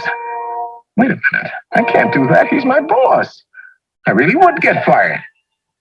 I've got it. I'll quit. What am I saying? I've got obligations. A mortgage, a family to take care of, and... Obviously, neither fight nor flight makes sense here, so pride is swallowed, along with all the unused biochemicals the body has stirred up. And so our man literally stews in his own juices. Now, if this stressful state of mind, based on self-generated fear, is carried over into the time for relaxing, it may produce undesirable results. It can destroy rest, interrupt the body's normal rebuilding processes. But even worse, it can bring on a nightmare of psychosomatic ills, meaning ills induced in the body by the mind. For instance, if the arteries in the stomach stay constricted because of a continuous state of alarm, the top layer of the stomach wall will be starved for oxygen. The cells disintegrate, leaving the second layer unprotected. And now the trapped stomach acid can go to work on that second layer. It literally burns its way through. And the result may be peptic ulcer. In another area, there is possible trouble when the liver, triggered by continuous imaginary danger, keeps pouring more and more sugar into the bloodstream. Normally, an organ called the pancreas produces a chemical known as insulin to balance the sugar level in the blood. However, over an extended period, the pancreas usually loses the race, resulting in too much sugar in the bloodstream. Body chemistry is upset, and this may contribute to a host of other ills. The list of self-inflicted tortures is endless, but they do have one end in common. All sides of health can be seriously impaired if fear is constantly aroused unnecessarily. But if this life-saving instinct is permitted to relax when there is no real danger, the body can function as it should. After all, most problems, real or imaginary, are soon resolved, and many situations we first believed to be threatening turn out to be purely imaginary anyway. Good morning, JG. Huh? Yeah? Yeah. Oh, good morning, Harvey, my boy. In the triangle of health, using plain common sense is the easiest way to minimize the normal stresses and strains of life and keep all sides in balance. The health of man is like an equilateral triangle, completely dependent on the length and strength of each side. There we go. So a fun way to have a little look at, fun way to have a little look at how stress actually impacts our body. And I'd love it if some of us don't even know that we are stressed. Certainly myself, I am now dealing with the impact of chronic stress. One of the effects of the past year or two with everything that's happened is that I just went to work. I went to work to keep the social enterprise going, and I didn't realize the impact that was having on my body. I didn't realize because it started to become my new normal. So one of the things I'm just going to put into the chat there is a couple of wee HTML links where you can go on, and the first one is for a very, very basic one, and the second one is a little bit more detailed. Certainly can help us understand ourselves a little bit better if we are stressed. But I'm also wondering, in watching that video, is there anything that has struck anybody? Is there anything that has struck you or interested you? Or you can put it in the chat, or you can speak to me, whichever you prefer. I'll hopefully maybe somebody will have some reflections on it. Yeah, it certainly, for me, it really highlighted to me the role of stress on our bodies, and the fact that it didn't matter whether it was a real stress, that a perceived stress was having the same sort of impact on our bodies as a perceived stress. And certainly I know that, for example, for me, the pandemic and all was a real stress. So the pressures of work were all very real. But then, I was, being maybe watching a bit too much social media, watching a bit too much news, and I was starting to take on stresses that truly didn't belong to me. And I had forgotten that by me really consuming all the stresses of all of the world, that my body felt like they were happening to me. That my body felt that there was effectively, the primitive part of my brain felt that there was a tiger, a saber-toothed tiger, ready to pounce on me on every day. And so therefore, my body was going through a biochemical reaction on a daily basis that was saying, release more blood sugar, release more cortisol, release more adrenaline. So I was experiencing adrenaline fatigue. I was experiencing higher levels of insulin being produced. So therefore, I was experiencing a lot of weight gain. And I really, even though I teach this, and I think this is what's really important, we can all be experts in whatever it is that we're experts in. But sometimes when it comes to stress, we can see it and we can know it, but it sneaks in because it's the gradual build-up rather than this big one-off event, or it's our perception of our life that is causing us to experience chronic stress. So I think it's really well worth keeping an eye on the fact that how we perceive the world, as well as how the world is for us, is causing us stress. So to really look at our narrative and say, am I stressed because of something that's real? Or am I causing myself stress because I'm imagining things that are not real happening to me? There's a lot of wee messages coming in. Excellent video. It was so true. It does explain it very well. Yeah, really vibrant representation of what stress does to us. Never understood why people would say, look, give yourself a stomach ulcer. Exactly. And this is the thing about stress, is that it affects our health. So in the last 15 years when I've been working in mental health, I haven't been working in mental health. I've been working in health. And you as a parent, you're working in the health of your children and young people. And it's your health that matters. It's not just your mental health. We don't have this head that it gets chopped off, and so one doctor looks after that and another doctor looks after our body. We are one system. We are an integrated system. And when one system gets knocked off, the other systems get knocked off. So we may have a central nervous system that's experiencing anxiousness, nervousness, worry, and stress. And the next thing we have a stomach ulcer because our digestive system has also been knocked off. We wonder why it is that some young people really discover, and adults really suffer with IBS. Well, it's because when we're in a stress state, the cortisol has sent the message to, the cortisol has said, all I need to live right now, all I need to keep you alive, is I need to keep your muscles strong in case you have to fight. and I have to keep your alertness, like I have to keep you on alert so that if you have to make a decision to get you out of here, that you can't flight. So your cortisol has sent that message to your brain. So therefore, it creates a biochemical reaction inside of your body that says, I don't need the digestive system. Let's shut it down. Oh, we don't need to grow hair and nails. Let's stop doing that. Oh, we don't need to. We need a respiratory system because we need to keep that heart pumping in case we have to race out of here.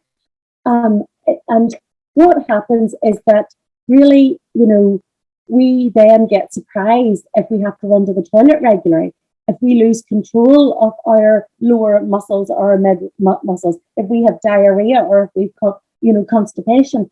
This is all a direct impact of stress on our bodies.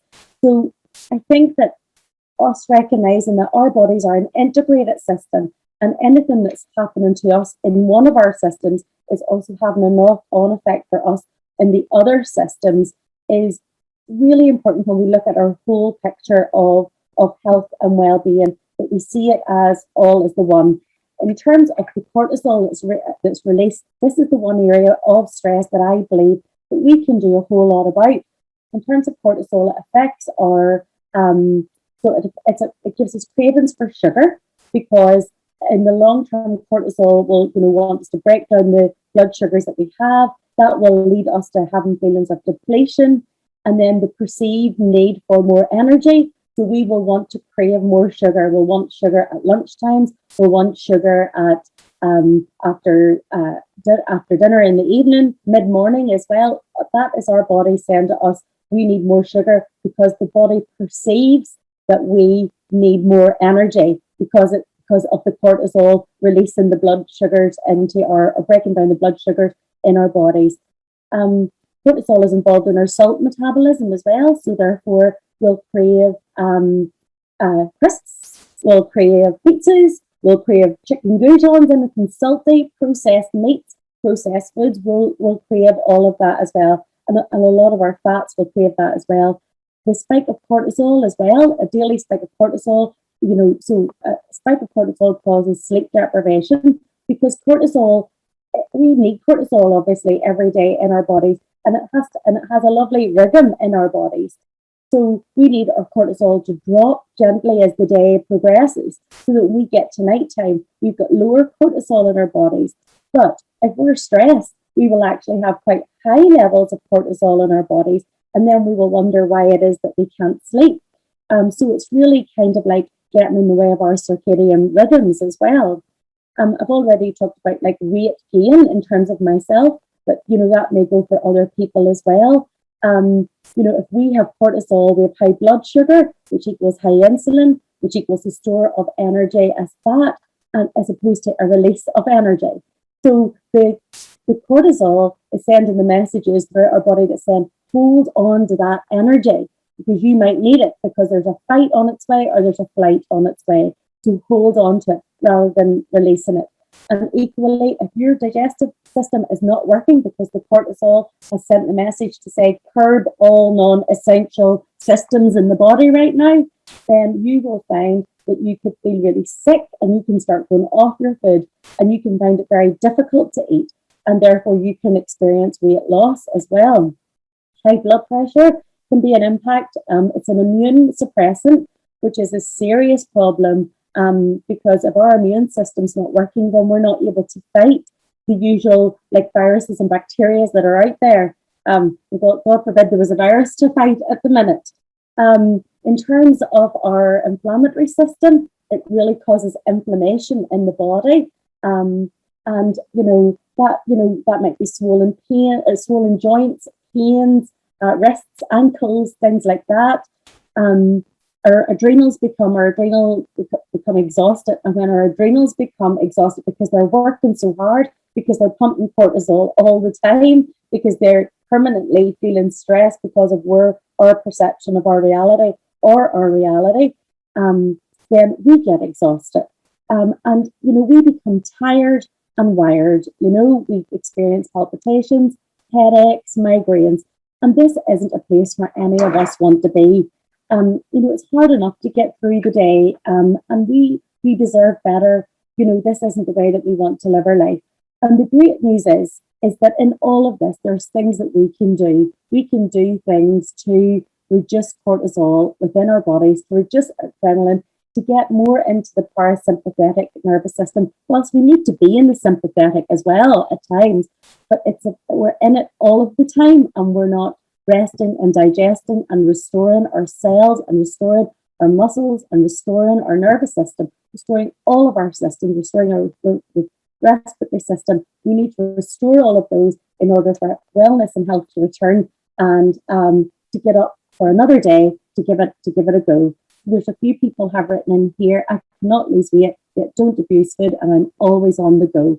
Well, Karen, I'm very similar. So I'm starting to do some of the things that I'm going to suggest that we're suggest today. I have embodied a lot of this into my life as well. It's about reducing the cortisol, because if I can't reduce my cortisol, there's no way I'm going to lose any weight, because I need to start to break down some of the bad habits that I have allowed myself to get in. And it's not that I'm living a bad life. It's just that I'm doing a lot. It's been relentless, and I haven't been taking the time to truly give my body an opportunity to restore itself. I feel that I've taken all the stress in my family, and that I've got to the stage where I have no happy or sad emotions, and that's it. That's burnt out. When the adrenals are exhausted, you become exhausted and you become burnt out. It's secondary trauma, and it's for some people, it's caregivers burnout, as it's most often talked about. Betty reminded me of being an EPCOT, living with the land of vibes. Love it. I worry about longevity when it comes to chronic stress, supposed to limit the lifespan. Yes, absolutely. All the research has shown is that too much stress in our body does reduce our lifespan, but not only that, but it reduces our quality of life while we're alive. In my work in suicide prevention, I always say I want to preserve life for every person who's not, who may be thinking of suicide, but I want to do more than that. I want to make life worth living for everyone who's alive now. That's the mission. And so a big part of that is to reduce our stress as a society and as a culture, because stress is something that is intergenerational, that has been passed down.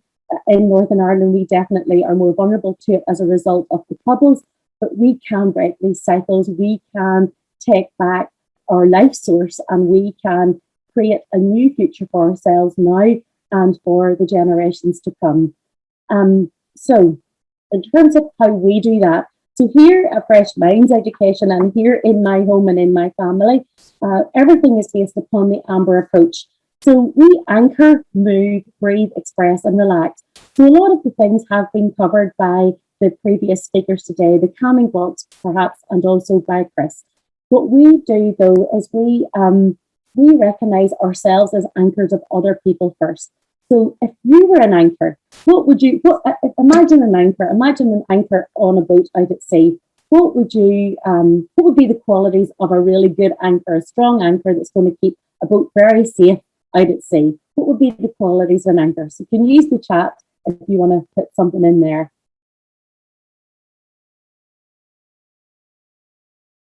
I don't know anyone parenting children with autism who hasn't got stress and just illness. We've all had to fight to get services, to get children diagnosed, to fight the school system that insists children be normal.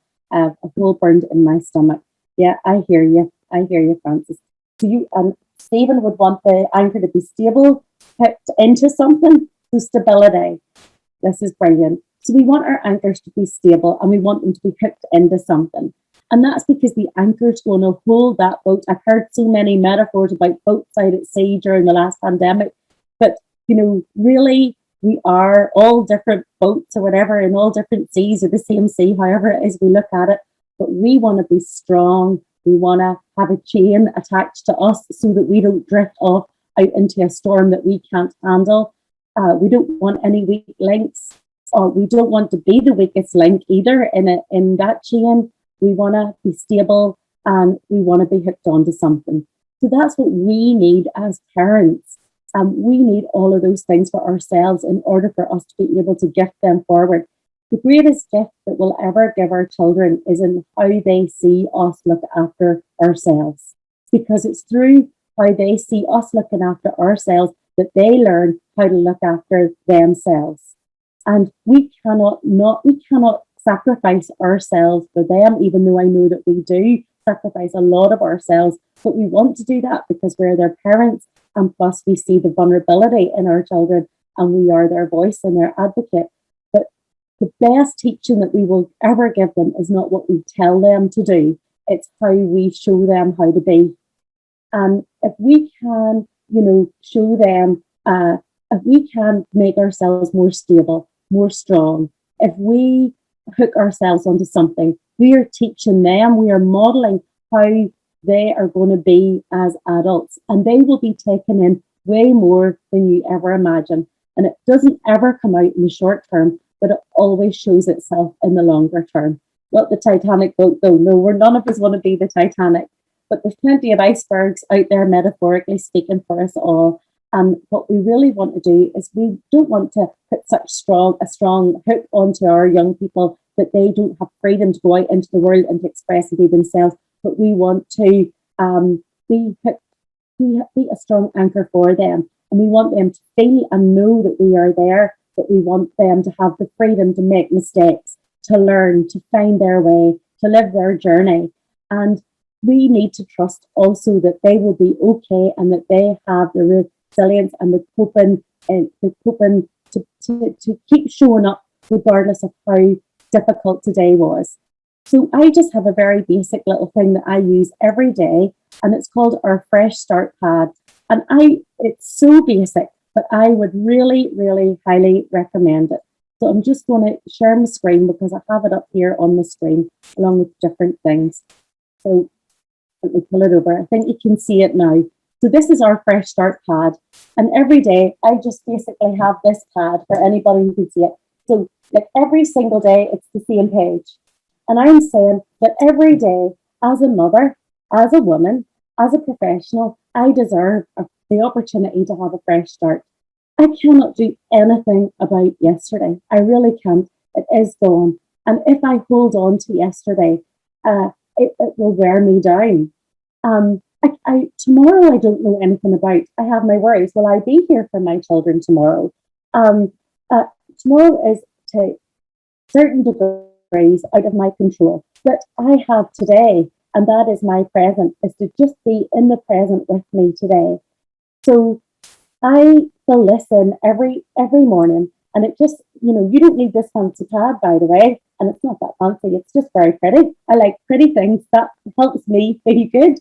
But I just write in it, today I will, and I'll list a couple of things that I will do for myself. And then it will be like something I will do for me, something I will do for someone else.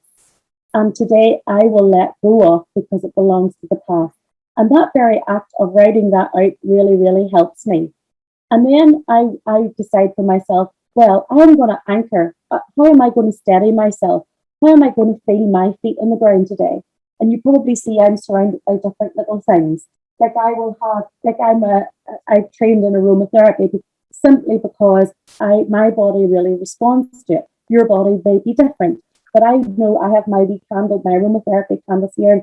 I light it beside me or I have my diffuser on. And I know that is how I'm going to steady myself. I'm going to light my light. So this is a little candle that I created.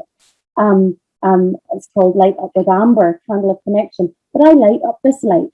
And when I do, I see the light that I am in the world, and it reminds me of my strength. It reminds me of my vulnerability, of course, but it reminds me of my strength, and it helps me to steady myself. It helps me to show up when I am anxious or worried or scared that I'm not a professional enough or scared that I'm going to screw up my children's lives by not doing something that I teach and preach but didn't act out on. It just helps me to steady myself, feel my feet in the ground. I breathe a breath normally of an essential oil into my body, and I take a deep belly breath, and that really, really helps me. Body breaks. I get off the chair. We've really been on our chairs all day. So it's getting off the chair. It's just a brilliant thing to do. Just move off that chair. Stand. I have a wee low table here at work. So I even get off the chair and I sit and I try and do some work down on the floor because I know that's helping me with my flexibility. And I know that I need to look after my flexibility as I grow in order to keep showing up in the world. I walk every day because walking is something that reduces cortisol. A walk in nature reduces more cortisol than a walk in a built-up area. I breathe in and I swell my belly. So just for anybody, I'm not going to cover any of the breathwork pieces that have been covered, but a belly breath is, if you imagine that sphere as your belly, so there's mine, maybe if I turn to the side, and if I breathe in, what you really want is you really want your belly to be swelling. You want you're going out when you're breathing in, and your belly to be falling away as you exhale. You want to breathe in through your nose, not through your mouth. And there is no wrong breathing, of course, because we're all breathing. We're all doing a wonderful job of keeping ourselves alive. But if we want to reduce cortisol, we've got to start doing things with intention. And that means doing things maybe in a new way.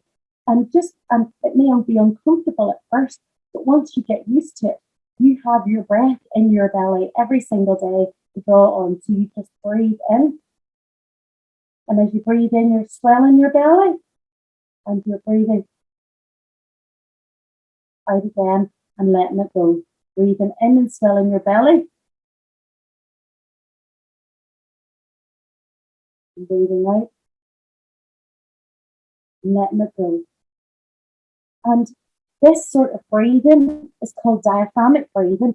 And the reason that that's really important is if you can imagine this fist of mine, and if you imagine that's your amygdala, so the emotional center of your brain, so the part where that fight and flight is that is triggering all of that biochemical process in your brain. And this is your prefrontal cortex. So this is the part of your brain that normally sits nice and snug over that amygdala, reassuring it, saying, it's okay, I'm here, I hit the pause button, we can think about this, it's not at the end of the world. But when we have hit the fight and flight response, when we are stressed, this bit's going like that. It's sending a message all the way down the brain stem, which is going straight to the digestive system saying, cut that off, it's not needed, we just need the heart pumping.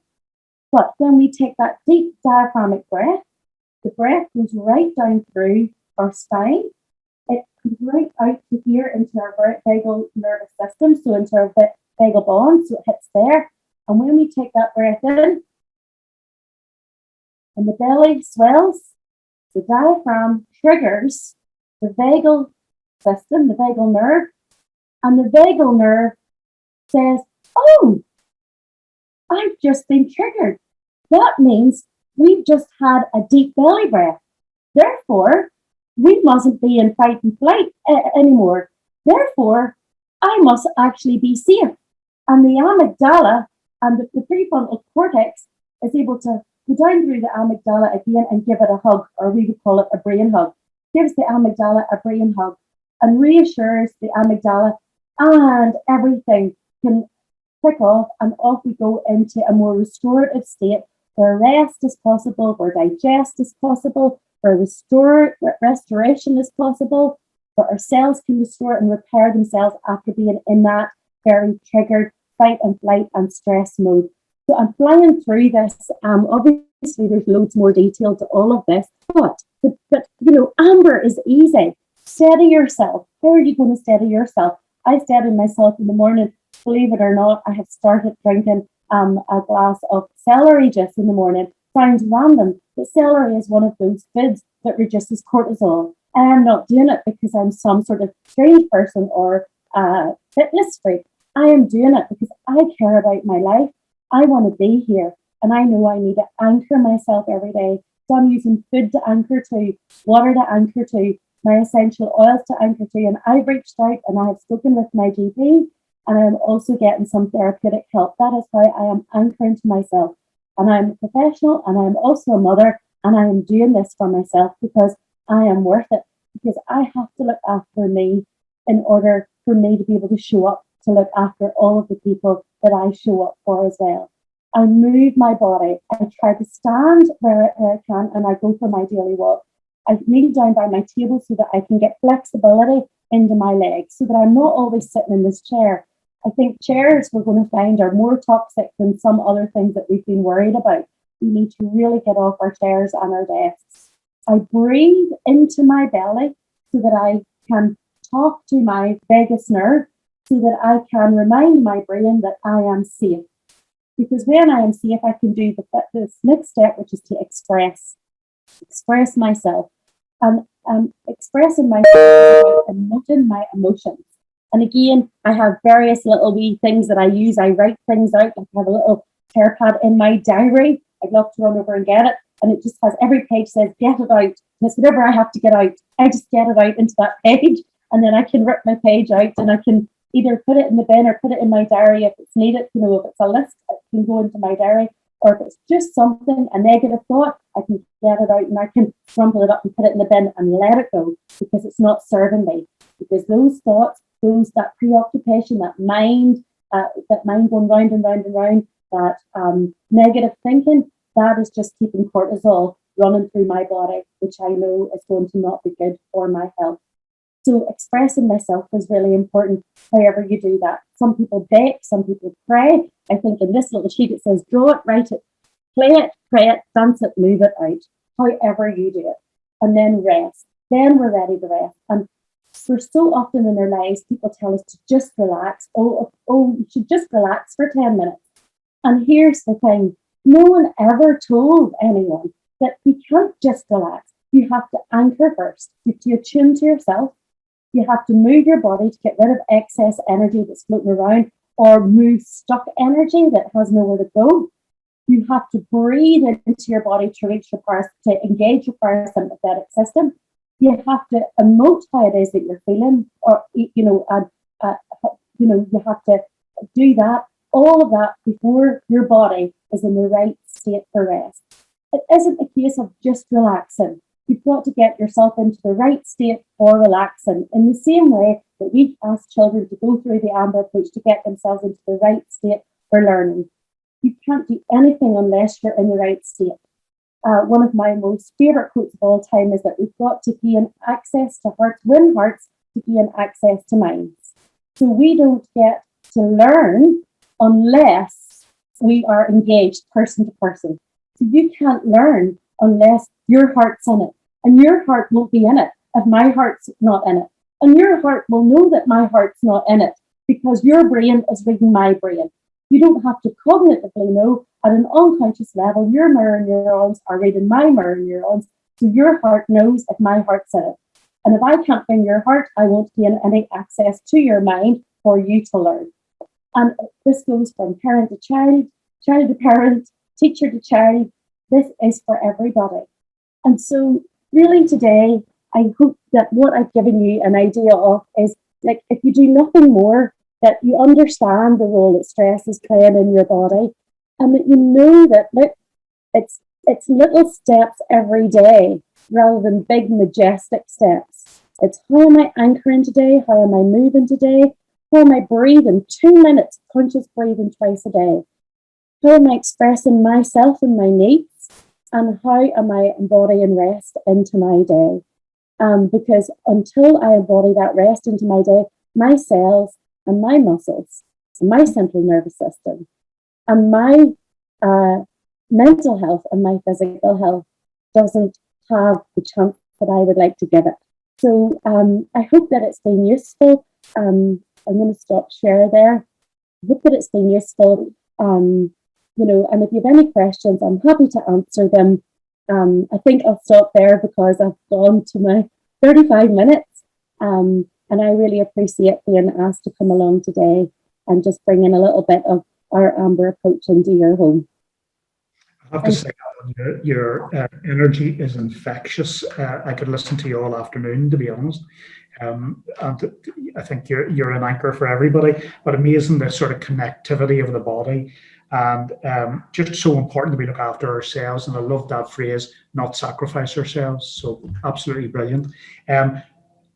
Before I would go any further, just to say there's a feedback sheet that will have miraculously appeared in the chat box just as I speak, as if by magic. So if you wouldn't mind filling that in. And just before, I'm just going to hand over to Jane, but just before I do that, I just want to pay tribute to my background team here. So I just want to say thanks to Sean, Sarah, Carrie, Lauren, Emma, and of course to Lewis, who's made this all possible. So with that, I'm just going to pass over to Jane Colville from the Trust. Mute it, don't worry, I'm on mute it now, Stephen. I thought maybe you were trying to keep me muted. I don't think that would be possible. Okay, Jane, to anybody who doesn't know me, Jane Colville, ASD Service Improvement Coordinator for the Northern Trust. And again, can I just thank Anya? Very poignant in terms of what she said there, but just that reminder, and it is so important in terms over the last year that stress just sneaks in. And it does, it just creeps up on us. The last year has been a very stressful time for us. Your parents and carers, and you've had all those things to contend with. So thank you, Anya. And I suppose thinking about this afternoon, I think it's been an amazing afternoon in terms of self-care and having a calming toolkit and thinking about the 5 ways to well-being. So really that focus on the afternoon about our own self-care and what we can do for our young people. And I think it's been a brilliant way to kind of finish off the day. And I have to say, I cannot believe the conference is over. It has been a jam-packed day full of info and tips and strategies and resources and personal insights. And I go right back to this morning whenever Kula was speaking and she was talking about the idea of our young people and how they feel like they're on a cliff edge whenever they're going through transitions and how we need to empower them and really empower them and support them. So in thinking about today, this is what we were trying to do for you as parents and carers. We were trying to empower you and to support you to be able to support your children and young people. So I really, really hope that we have achieved that in some way today. And I suppose, whenever you think about all the professionals that have been presenting and contributing today, it's been a really, really fantastic example of really good partnership work and how great things can happen when you work in partnership. Again, thinking about what Kula said this morning, she talked about robust cooperation. And that's exactly what we need to do and what we need to continue to do. And we will as a partnership and a group. So thinking about that partnership, I just want to extend my huge thanks to everybody that presented today and contributed. You were all amazing. And also to Stephen and his colleagues in the college for hosting the event and all the stuff that was going on in the background in terms of the IT. So thank you to everybody. But equally, a huge thanks to you all as parents and carers, taking time out of your very busy lives and schedules. But I really do hope you have gleaned a lot of info. And I suppose just to finish, we really started the day on a positive note and thinking about what Dean said. Dean had some really, really positive language. He talked about celebrating autistic identity and that idea of celebration and self-care and that idea of creating hope and moving forward. So I really hope in what we have done today that we have provided hope and provided information for you as parents and carers and moving forward. Stephen's already said about the evaluation form. I don't really think there's anything else we need to say. Just a huge thank you for staying with us this afternoon. So we've come to the end. I'm actually disappointed. It was a really, really, really good day. So that's us finished. And all we would ask is that the presenters, if they could stay behind for 5 minutes. So thank you to you all for today and goodbye.